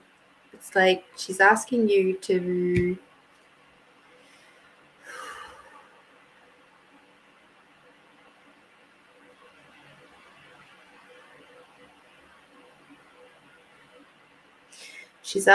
slow down and consider what you're doing.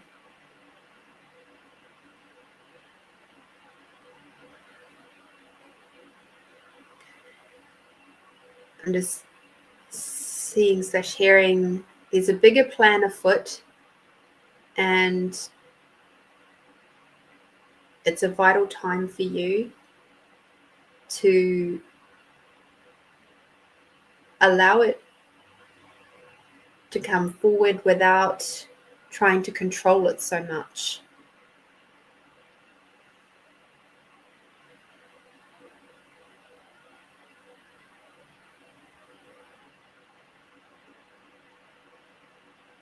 She said, it's good that you're speaking up. That's good. But she's also asking you to keep down in your heart instead of being so much up in your head. There's too much up here, too much. It's back down here.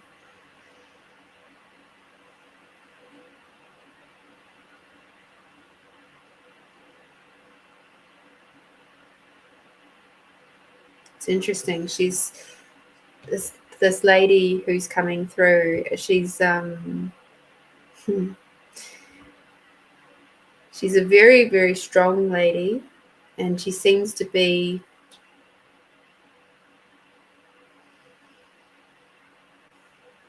it's almost like I don't want to say the wrong culture, so hang on a second. It's almost like she's got sort of like that Italianish. I'm saying ish because I don't want to muck that up. But anywho, because I'm seeing her dressed, it's almost like she's dressed all in black. And it's almost like she's talking to me in another language, but I can still understand her because we're talking energy. But yes, she's saying you have to come back down into your heart, move away from being in your head so much, at which point she's showing me like your form and structure bars are like really, really so move away from this. Stop trying to think it all out, think it all through. It's like just let it come. Let it come. Be back down in your heart. Speak up, but be back down in your heart. Go with what you feel, because that will guide you greater than what you think you know. Okay. That was fun.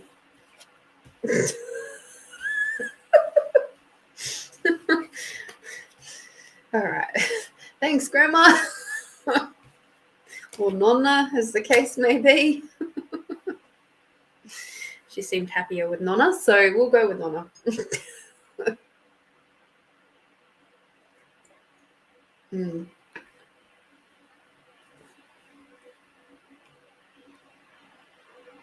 Gigi? Yeah? Okay. Cool. I'm still developing my mediumship skills, so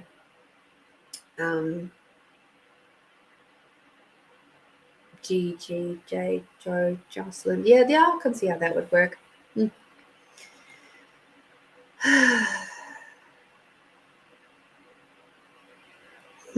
Okay, so what else is it that we require to know? So we've got the 6, 7, 8 of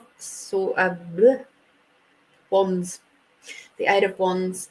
So this stuff is the career type stuff, yeah, like thinking about your forward progression. You're thinking about what is it business wise that you're doing. You're looking at what growth are you having, projections, what business plans, blah blah blah blah blah blah blah, all of that sort of stuff. And interestingly, this actually came up upside down, which doesn't look a hell of a lot different from the right way up. However, this is showing me that you're not feeling very grounded right now.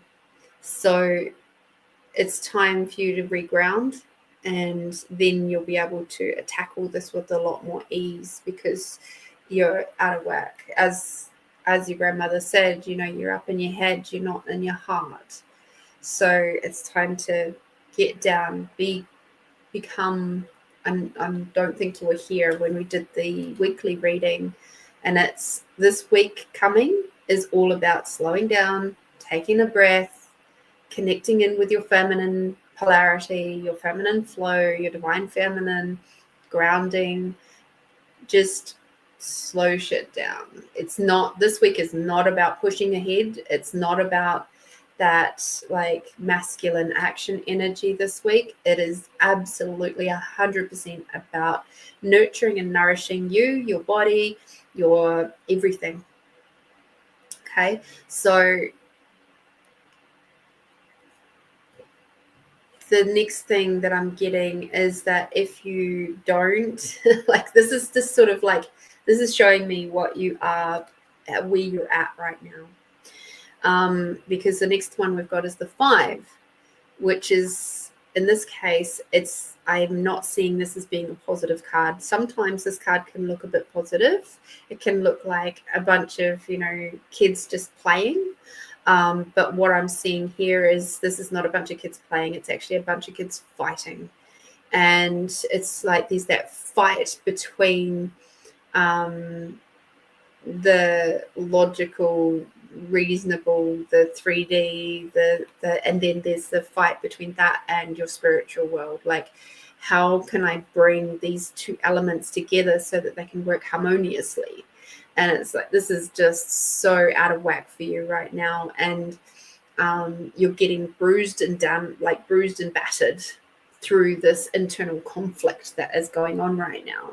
And it's like, again, it's that ask your team, your grandma is asking you to settle, to ground and take a breath, step back from all of this, like, because it's not doing you any good. It's really not. All you're doing is getting hurt. And it's like, no, you've got to come back to your heart and just go, breathe. Because that was like the energy that was coming through initially with her, which made me stop, was that energy of like big cortisol, like just big cortisol dumps into your system. And it was like it was acidic almost into your system. And that's what made me just go. So this is very much about that. Find the things that can give you your natural oxy fix and your dopamine fixes. Those are your happy hormones. So your oxytocin, which is your the chemical, the hormone that is released in your body when you get hugs, long hugs though, like for more than 30 seconds hugs. This is what you require to help turn this around, okay?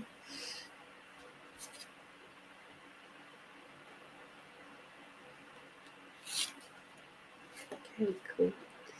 The next card that you've got is the Emperor card. This is a big card. This is a big player. And this tells me that what you're working through at the minute is big stuff.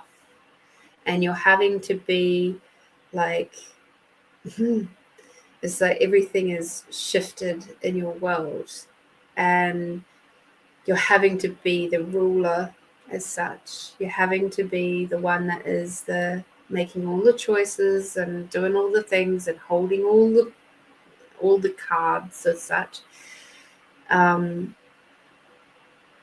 It's okay to let it be less, like to just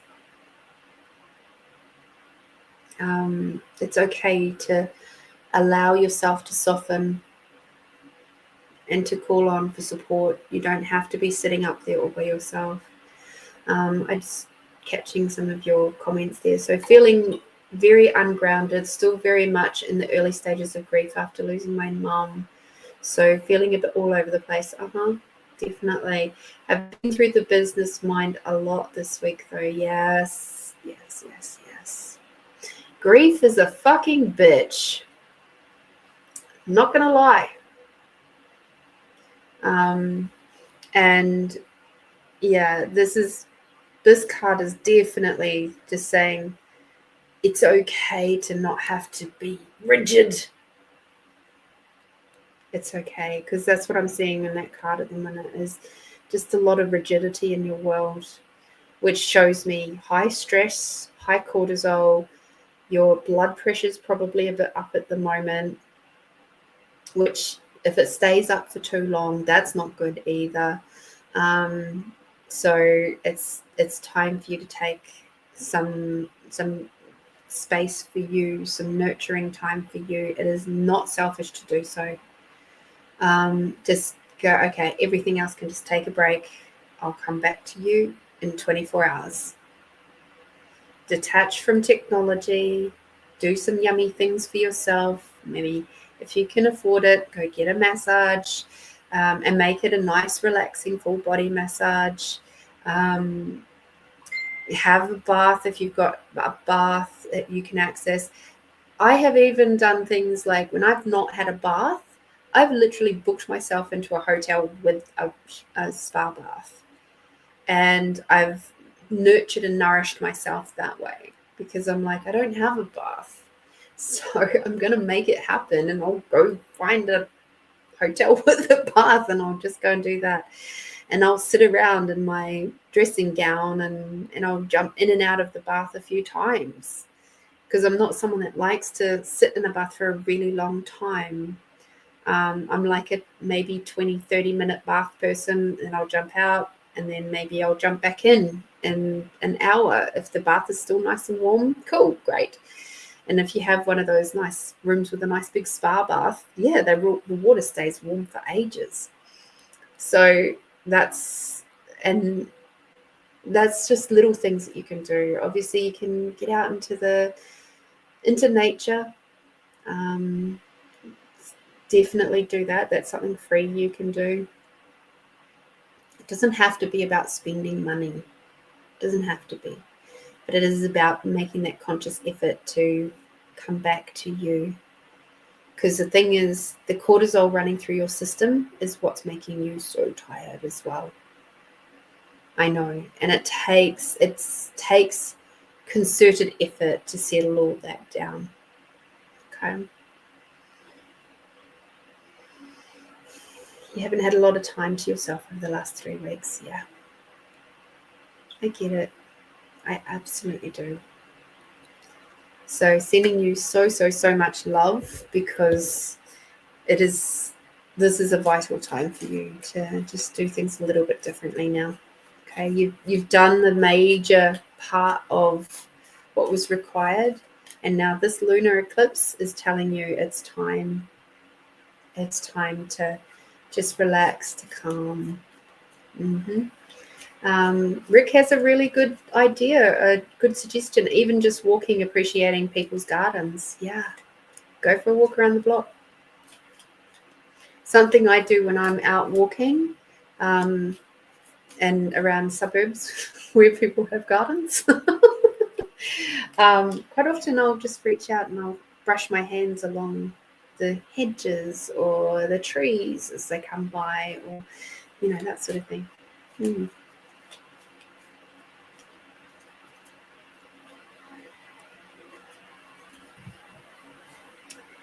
So the card, your yummy card, is tenderness. And I see that as being two ways for you. There's the fact that you're feeling really tender, but also it is time to be more tender with you, more nourishing and nurturing and gentle with you. And just know that your mum's okay. She's good. She'll still be doing her thing over there at the minute. She's still in reflection. She'll be back. Thank you, Tamara, for your beautiful donation. I'm so grateful for you, and I'm just thankful for your contribution to Find Your Fridays and to this group. And I'm so thankful to have you here and sharing your energy. Thank you for helping keeping Find Your Fridays running. I appreciate it very, very much.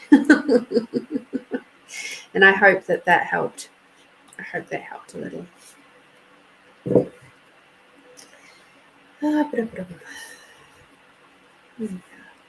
You've got a lot of change happening, love, and it's good. It's good stuff.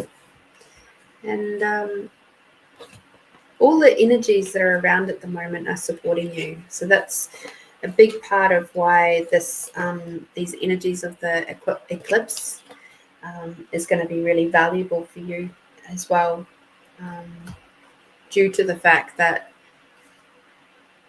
it will force you to slow down. It'll force you.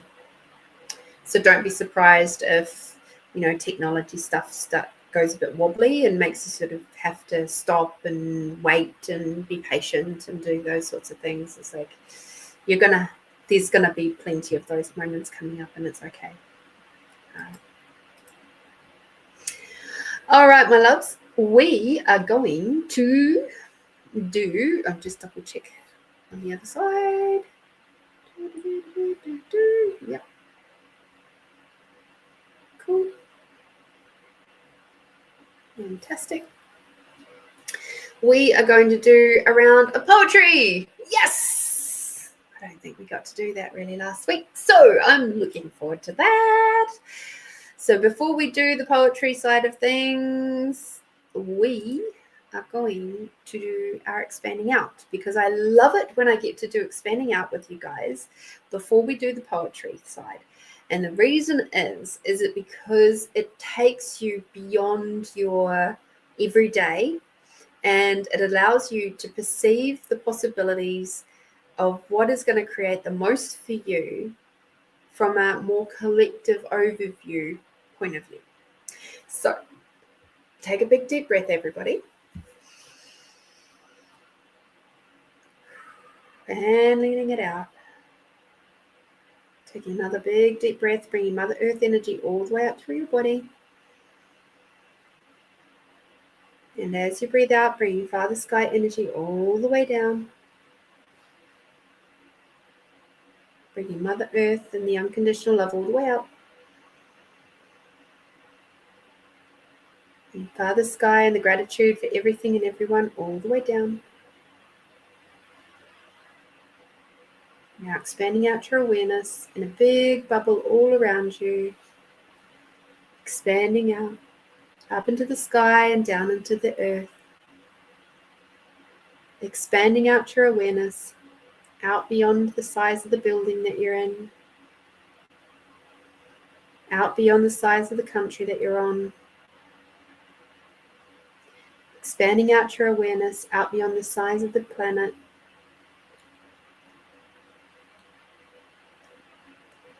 Expanding out your awareness out beyond the size of the solar system. Expanding out your awareness out beyond the size of the galaxies. And now the universes. Beautiful. Taking a nice big deep breath. Allow your body just to drop down into relaxed for just a little bit longer. Now expanding out your sense of allowance. Your sense of allowance takes you from being that tight, contracted little bubble pebble at the bottom of the raging river of everybody else's thoughts, feelings, and emotions, and creates you to be the big fluffy cloud just floating on by, that can perceive that raging river of everybody else's thoughts, feelings, and emotions.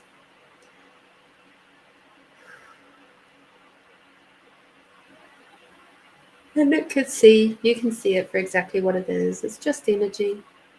It's not good or bad.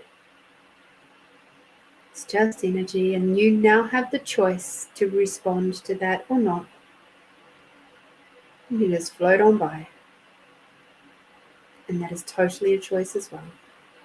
So just let it go. Let it flow. Flow away from you. All that stress, anxiety, anger, pain, all that stuff can just float away. So as you expand out your sense of allowance in a big bubble all around you, up into the sky and down into the earth, expanding out beyond the size of the planet, expanding out your allowance beyond the size of the solar system, beyond the size of the galaxies. out beyond the size of the universes, expanding out your allowance beyond the size of your awareness, and take a big, deep breath. You're breathing out. And now truth. What number between and including 1 and 88 will contribute the most to your life for this next week? Please put that in the chat now.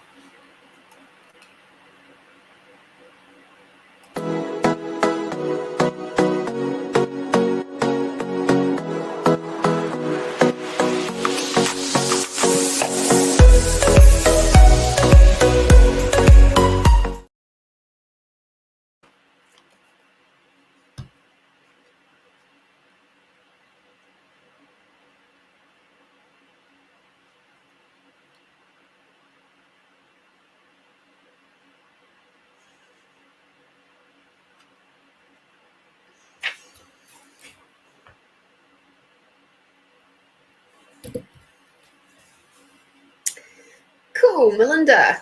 Thank you. I love it. 26.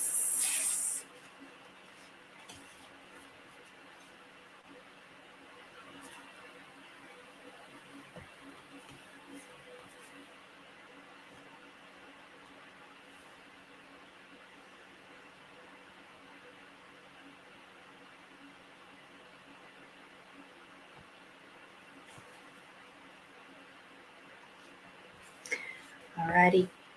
Solitude. I sit here alone but not lonely. I'm thinking of you and how long it will be till we are together again. We can survive, you and me. We are strong and the bond grows every day. I miss you and you miss me. But while we are together, we will never be lonely. Melinda, I'm actually getting that this is a past loved one that you're maybe been thinking about a bit lately. Somebody that I get that sort of the grandparent feel, grandmotherly feel. And it's like just missing them so much and just wondering how they are and if they're okay, and knowing that they are around you, because they are. But yeah, I'm really getting that grandmotherly feel. Interesting that we've got so many grandmothers coming in tonight. But there was certain lines, as you know, when I do this, it's very certain lines. Hi, Paul. Wow, long time no see. Hello. Hello from America. Well, to America from Australia. So hi. Lovely to see you. So yeah, Melinda, there is definitely some interesting energies there around looking at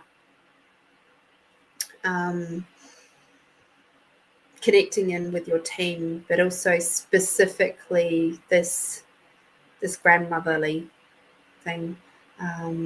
So yeah, she's there, she's listening, she's giving you big hugs and loves, and what was that?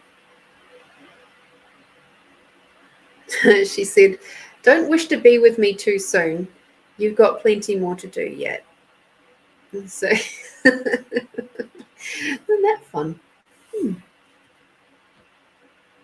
Oh, cool. It was your dad's mom. Yeah, grandma. See?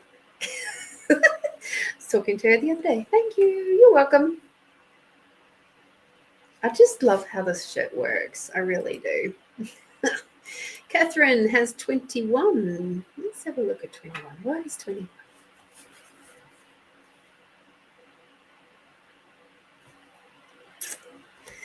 Oh, Catherine.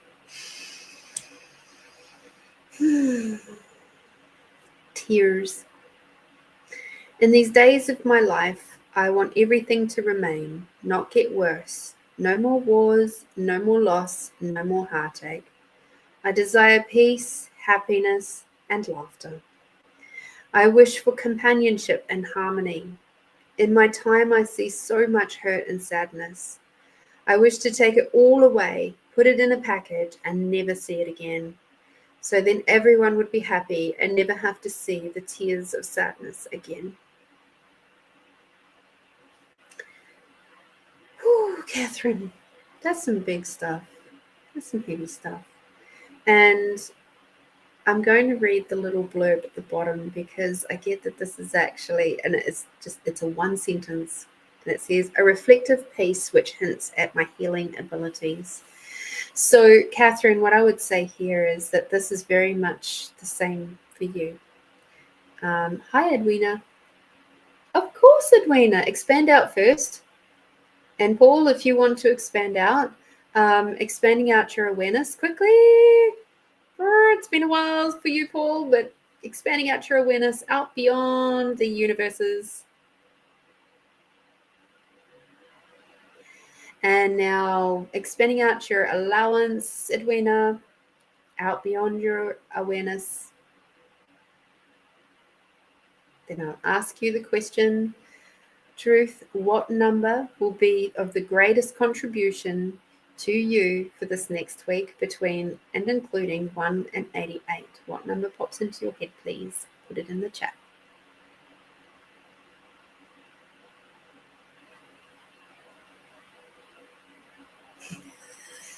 Oh, Paul, I'll come back to that comment in a moment. So what I was going to say, Catherine, is please have a look at how much you're doing to heal the planet right now, as well as the people around you, with your presence, with everything that you do. And I get this level of sadness. I understand it. And, you know, when we see so much trauma in the world, it's hard sometimes to find the lightness and the brightness.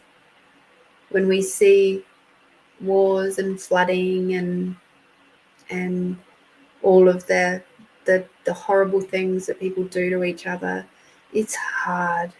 It's hard work. And it's hard work to find the lightness.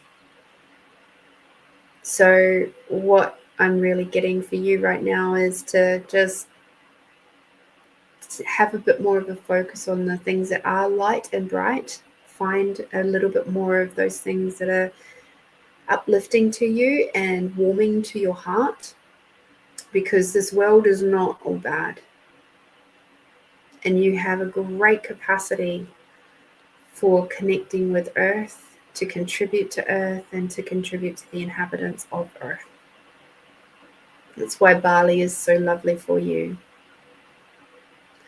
So it's time to just come back through to your heart space and just, instead of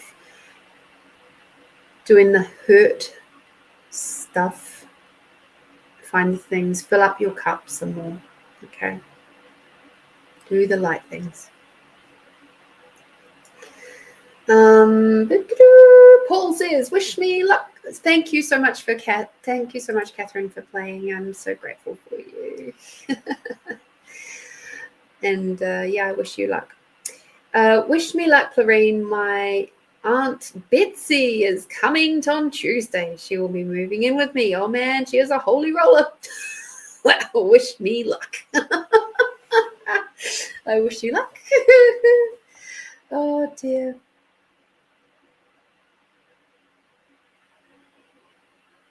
She is, I guess you mean a veteran lady?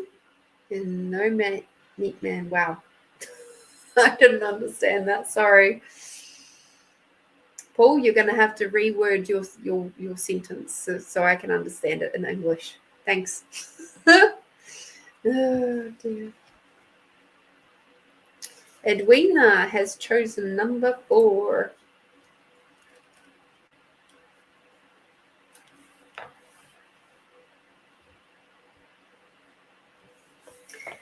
Oh my goodness. The grandma energy again, apparently. This time it's coming through in the actual poem. Grandmothers. Grandmothers are the role models for their children. They teach the children their knowledge and skills. They don't have to be the ones to discipline the children, but just to have the job of giving lots of love. The things that they'll teach the grandchildren will stay with them always. From that little piece of advice to how to lick a plate in style. The wonderful thing about grandmothers is that they can be so different. One might stay home and bake, and another might be out running a marathon, but both love their grandchildren just as much. The love from one grandmother can never be compared. It is very unique and will remain that way forever.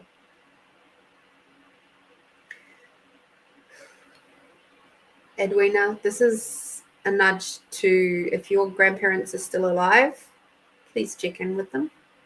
That's what I was getting. I was getting a lot of heart pain, like a stabby pain in my heart. A little bit different from grief. It was more like this is a medical thing. So if you've got grandparents that are still alive, please check in with them this week. And your husband's grandparents, if any of them are still alive. Hang on, I'm just double checking. I'm not getting parents, so it's not like it's your kids' grandparents. This feels more like your grandparents. So interesting.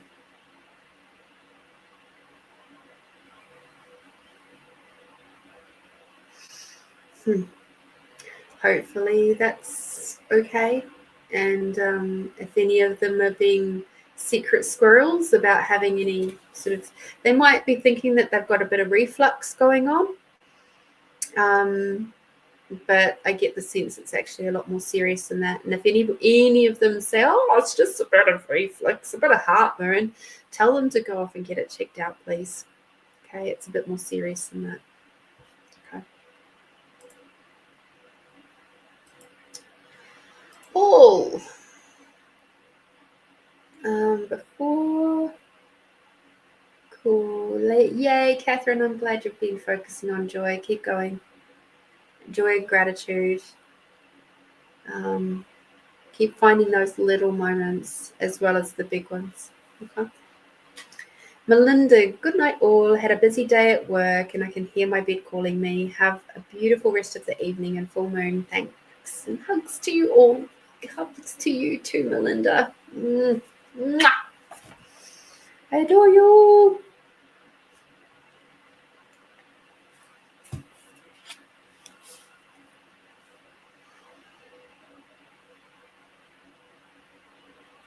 All right. Paul, we got loneliness is. Loneliness is something I can't quite explain. It can hurt, make me feel out of it. It's a heavy feeling which is inside my body. It's a part of my mind, but it's released through my heart. I go all silent and I can't explain why. I don't wish to be alone again.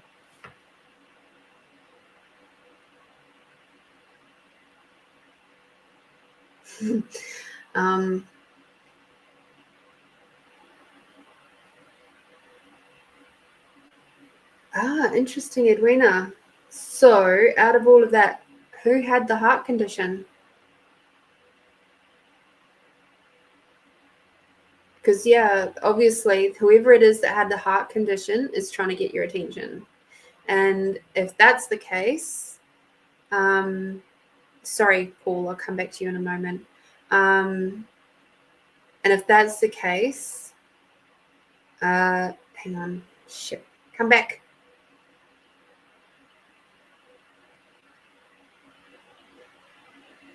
Oh, dagnabbit.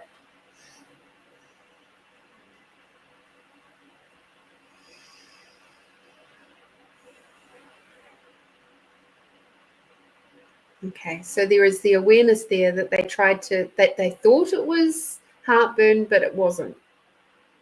That's what was trying to come back through. Okay. So if there are any of your family members that do have, if they do have okay, so you had your pop, had a heart condition.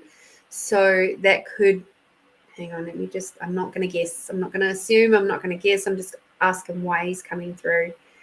This bloody full moon energy is turning me into a bloody medium today. This is awesome.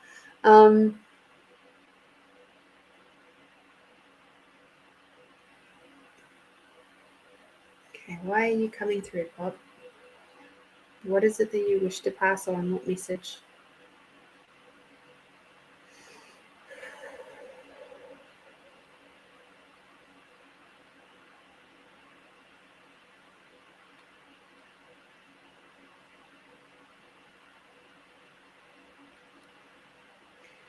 He's saying sometimes it's hard to get out of choices that you've already made like a long time ago. And you've just got to make the best of the situation that you're in. He can see that you're having moments where it's like you want to leave that situation and you feel like you can't.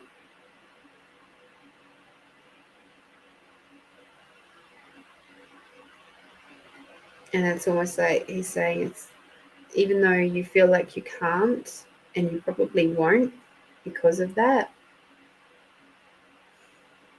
he's still there. Like it's these it's like he's saying we're all here for you, supporting you, so you're not alone.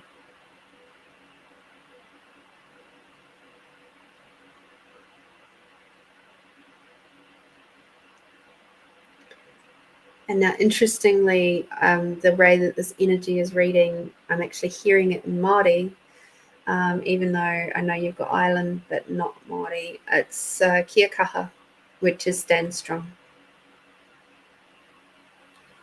So it's like kia kaha, little one. So stand strong. You got this. And even in the times when you're very sad and you find this area hurting, yeah, they see you, they see your pain, they see your sadness, they see your frustration, and they're just wrapping you up. And particularly he is wrapping you up with lots of love and hugs. Okay.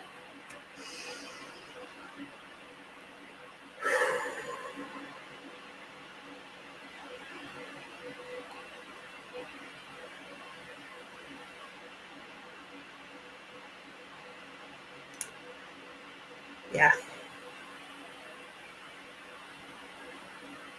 Mm.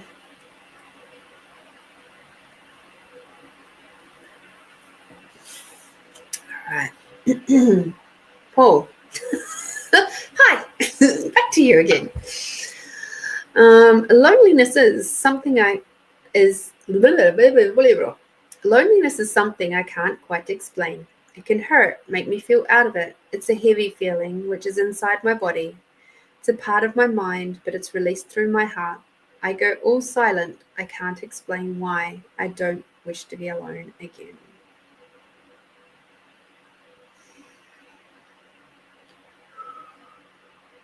Hi, Sonia.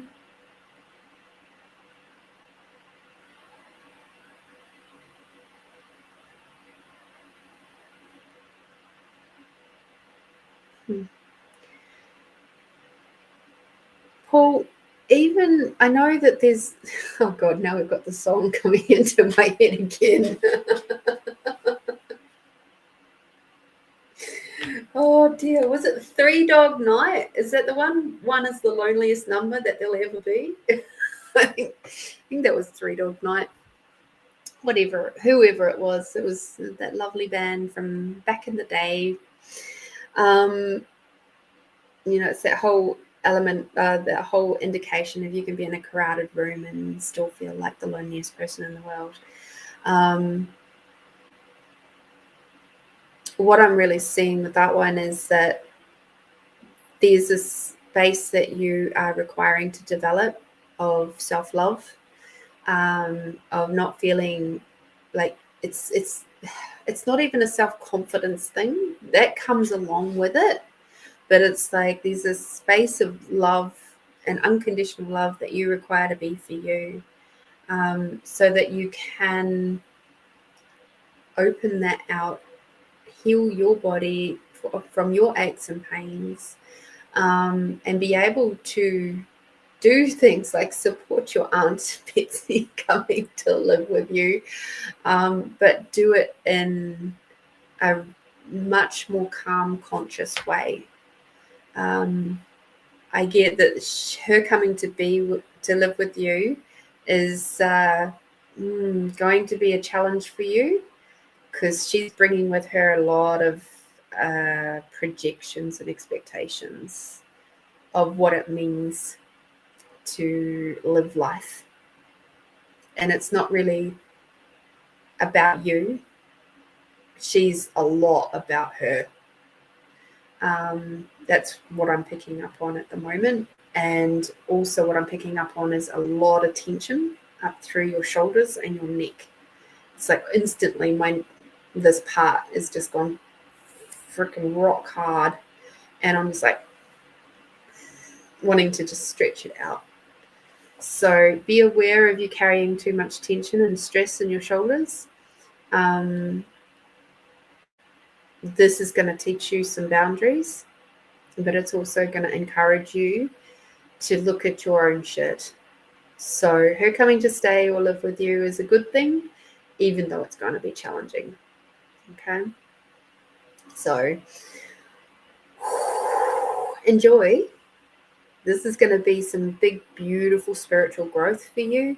And also, if you get a chance to do some, like maybe seek out some gentle spiritual stuff that will help to take you away from the house, hobbies and things like that. That would be a really good thing to do too. Okay, but the healing side is something that this is her coming to be with you is really going to help you to develop and grow, and it will be challenging for you, because you're going to see reflected back to you there parts of yourself that you don't want to see. And just know that every time you feel incredibly irritated by her, know that that's something in yourself that's you're not willing to look at, more than likely. Because if it wasn't, it wouldn't bother you. So just be aware of that too. Sure, we can have preferences. 110% we can have preferences. But when something really grinds your gears, it's more than likely there's some unresolved stuff within you that is it's kind of like poking the bear. So it's like, oh, fuck, I've got to go have a look at that and just...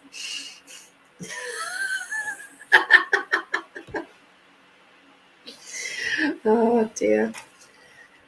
So, yes. Family stuff. Your mum's sister. Nice. It's beautiful that you're having her come stay with you. I love it. That's so cool. Well, thank you. Thank you for coming to play. Thank you for enjoying this poetry session. I'm grateful for you.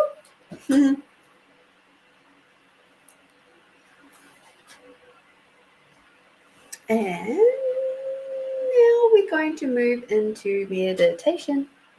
Oh, yay, I haven't finished my tea yet. This is great.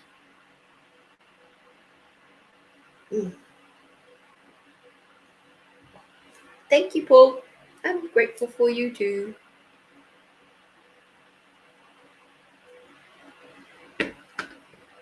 Yeah, something's shifted, hey. Big time. So I've been to USA twice. I've been to Nevada and New York and Maui. So, hey. And I'm already in the USA. Look, I'm with you right now. The magic of technology.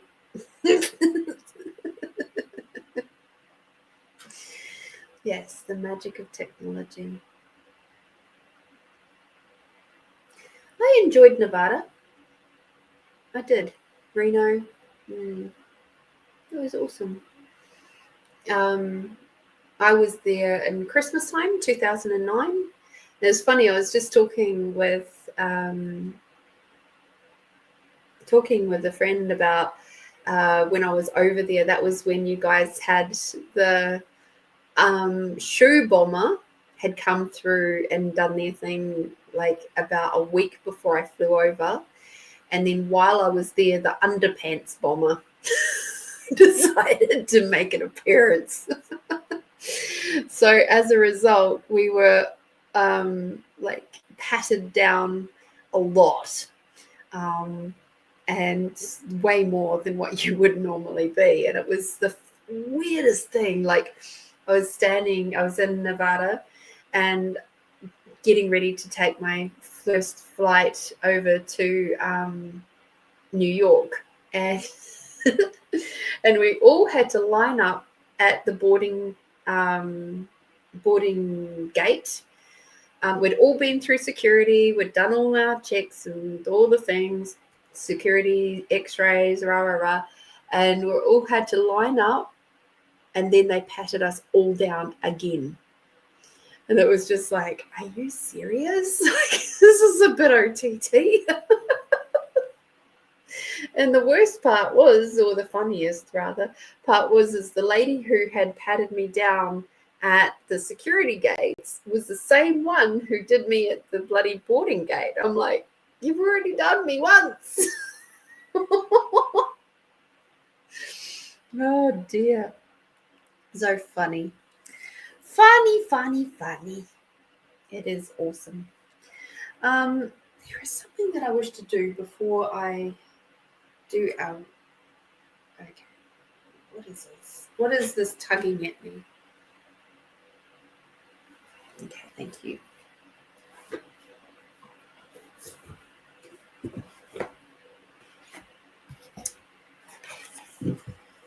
Okay.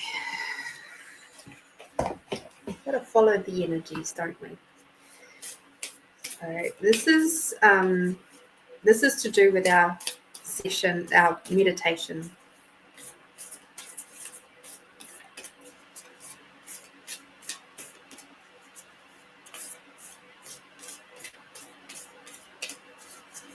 Oh, no way. No more, no way. I love being me. Good.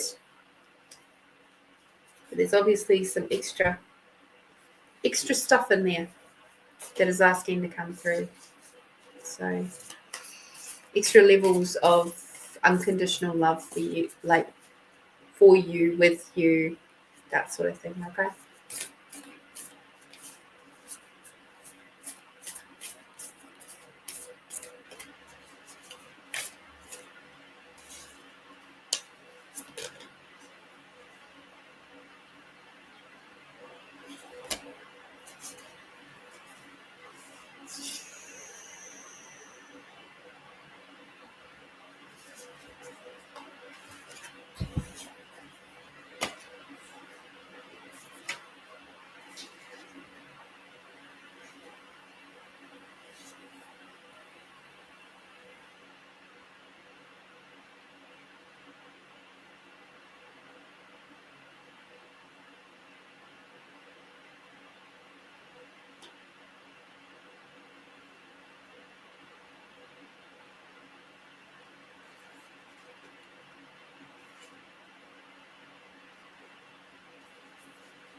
Okay. Cool. Yay. This is from The Secret Language of Light by Denise Jardy. These cards very rarely come out, and they don't seem to come out for readings, which is why I was like, what is tugging at me? What is pulling at me? I was only there for 10 days in New York, Paul, so I was only there for a holiday, and it was beautiful. It was Christmas time, New Year's time. It was very quiet. compared to what I would have thought a big city would be. And it's certainly New York, because it was winter. And I absolutely loved it. It was beautiful. Yeah, I would visit again, but I don't require to. There's plenty of other places in the world that I wish to see now. All right, my friends. So these cards that are coming, this card that has come through for our meditation tonight is insight. Okay. So I am looking at this card and I'm just like, man, are we going to be using these full moon energies tonight? So throughout this entire process, we will be supported by the moon and all of her gloriousness. This is a meditation to strengthen your mystical vision. Okay. So given what we have had come through this evening for me with a lot of mediumship, apparently third eye stuff for everybody. All right. So close your eyes. Taking a big deep breath in again. Just recenter yourself.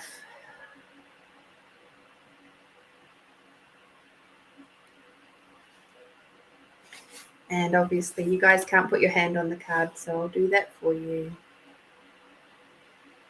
So your third eye sits between your eyebrows and is also known as the sixth chakra. It sees what your physical eyes can't. Your physical eyes measure manifested reality, while your mystical eye observes inner vibrations and outer reality without judgment. Imagine your hand is over the card, and now we slow our breathing. Breathing in.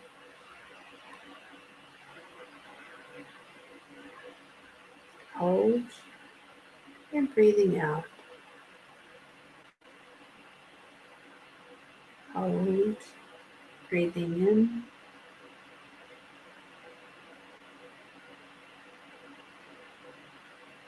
Hold.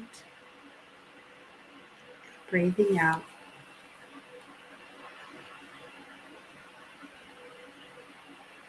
As your breathing is nice and slow, feel into your inner world, into your heart, into your belly, or even the very center of yourself. Here is a point of light that represents the qualities of your soul. Focus on this point of light and imagine it growing larger and larger in your inner world.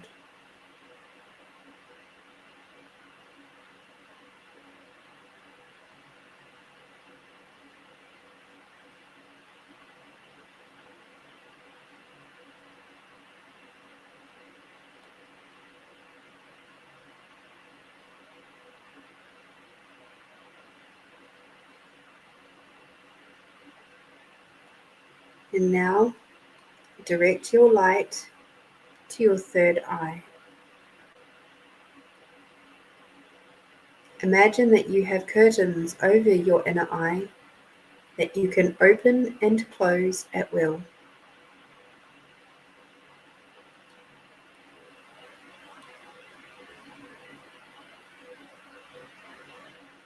Now see the curtains open and allow the light that you are directing to flow into your third eye.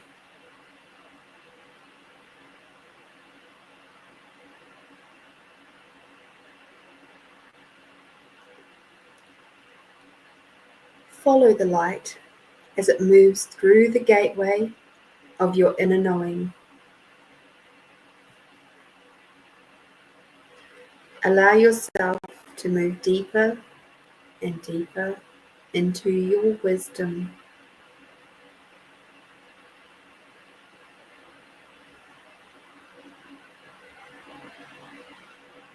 become peaceful and quiet.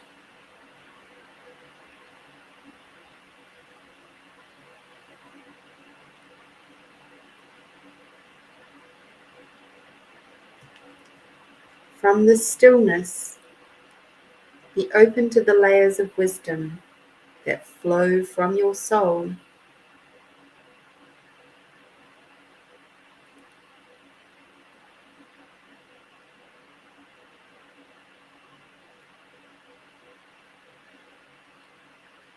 We're going to pause here, not pause, but we're just going to stay in this space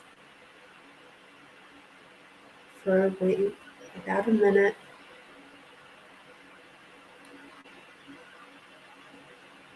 Allow any information coming through to be loud enough for you to remember.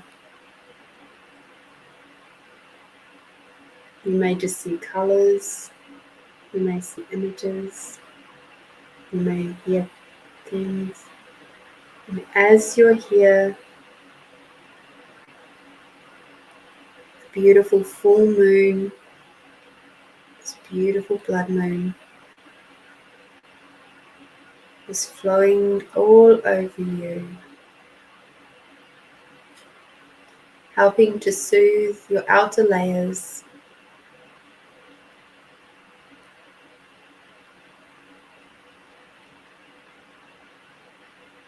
bringing you some nice, happy hormone release.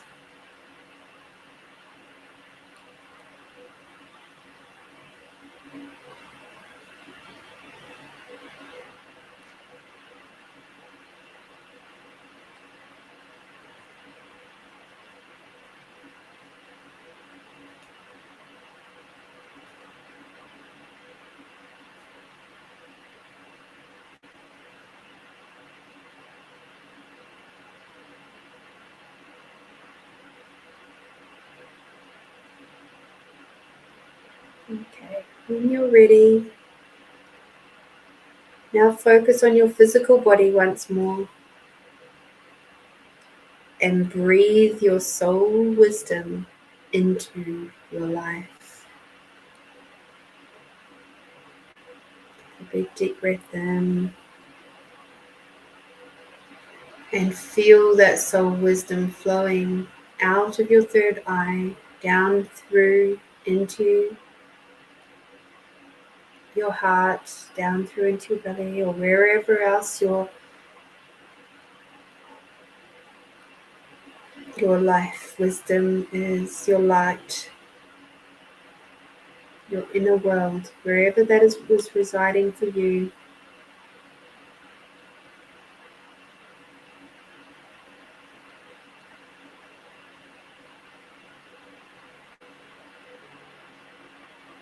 Allow all of that beautiful, incredible intuition and knowing come out of your third eye and come through into your body.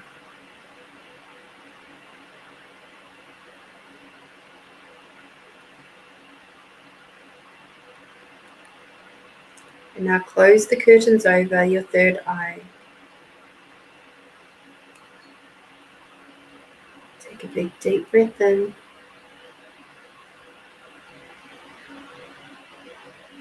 And breathing out.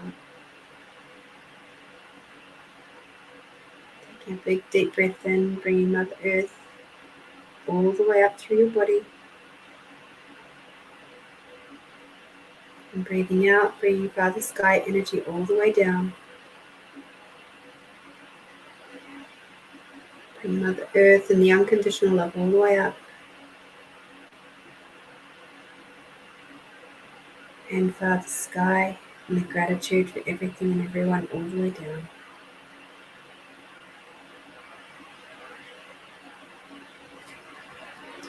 When you're ready, open your eyes.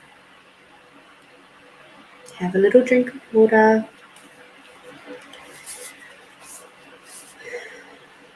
And over this next 24 hours, while we're still working with this lovely full moon energy, hi Daniel, you might want to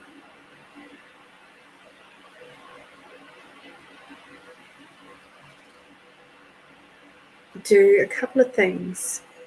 Before meditating, you might place a clear quartz crystal in the middle of your forehead for 2 minutes and ask for clarity about any subject.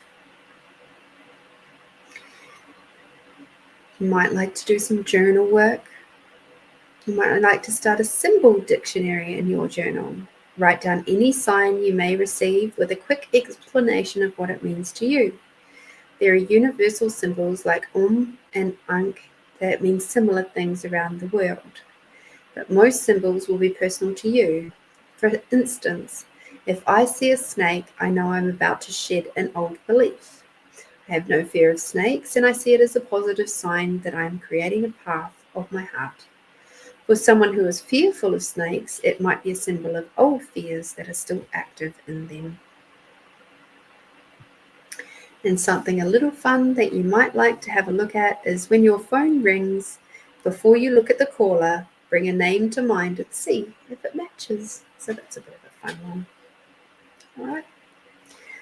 So strengthening your mystical vision meditation.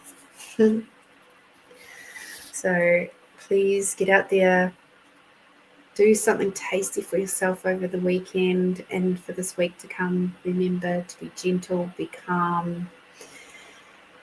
Enjoy some nurturing time. That lovely divine feminine energy is very up this week, so don't be surprised if you get a bit cranky because you're not being in your divine feminine. And for those lovely gentlemen that we have in the group tonight, thank you for being here. Thank you for holding space. Thank you for choosing your divine masculine energies and for indulging in your divine feminine energies this week too. Be loving with each other. That is so beautiful. For all the Find Your Fridays crew, thank you, thank you, thank you. I appreciate you all. You're incredible, and I feel very honored to be spending my Friday evening with you all. So until next week, be bold, be brave, be you, my beautiful friends, and I'll see you very soon. Bye-bye.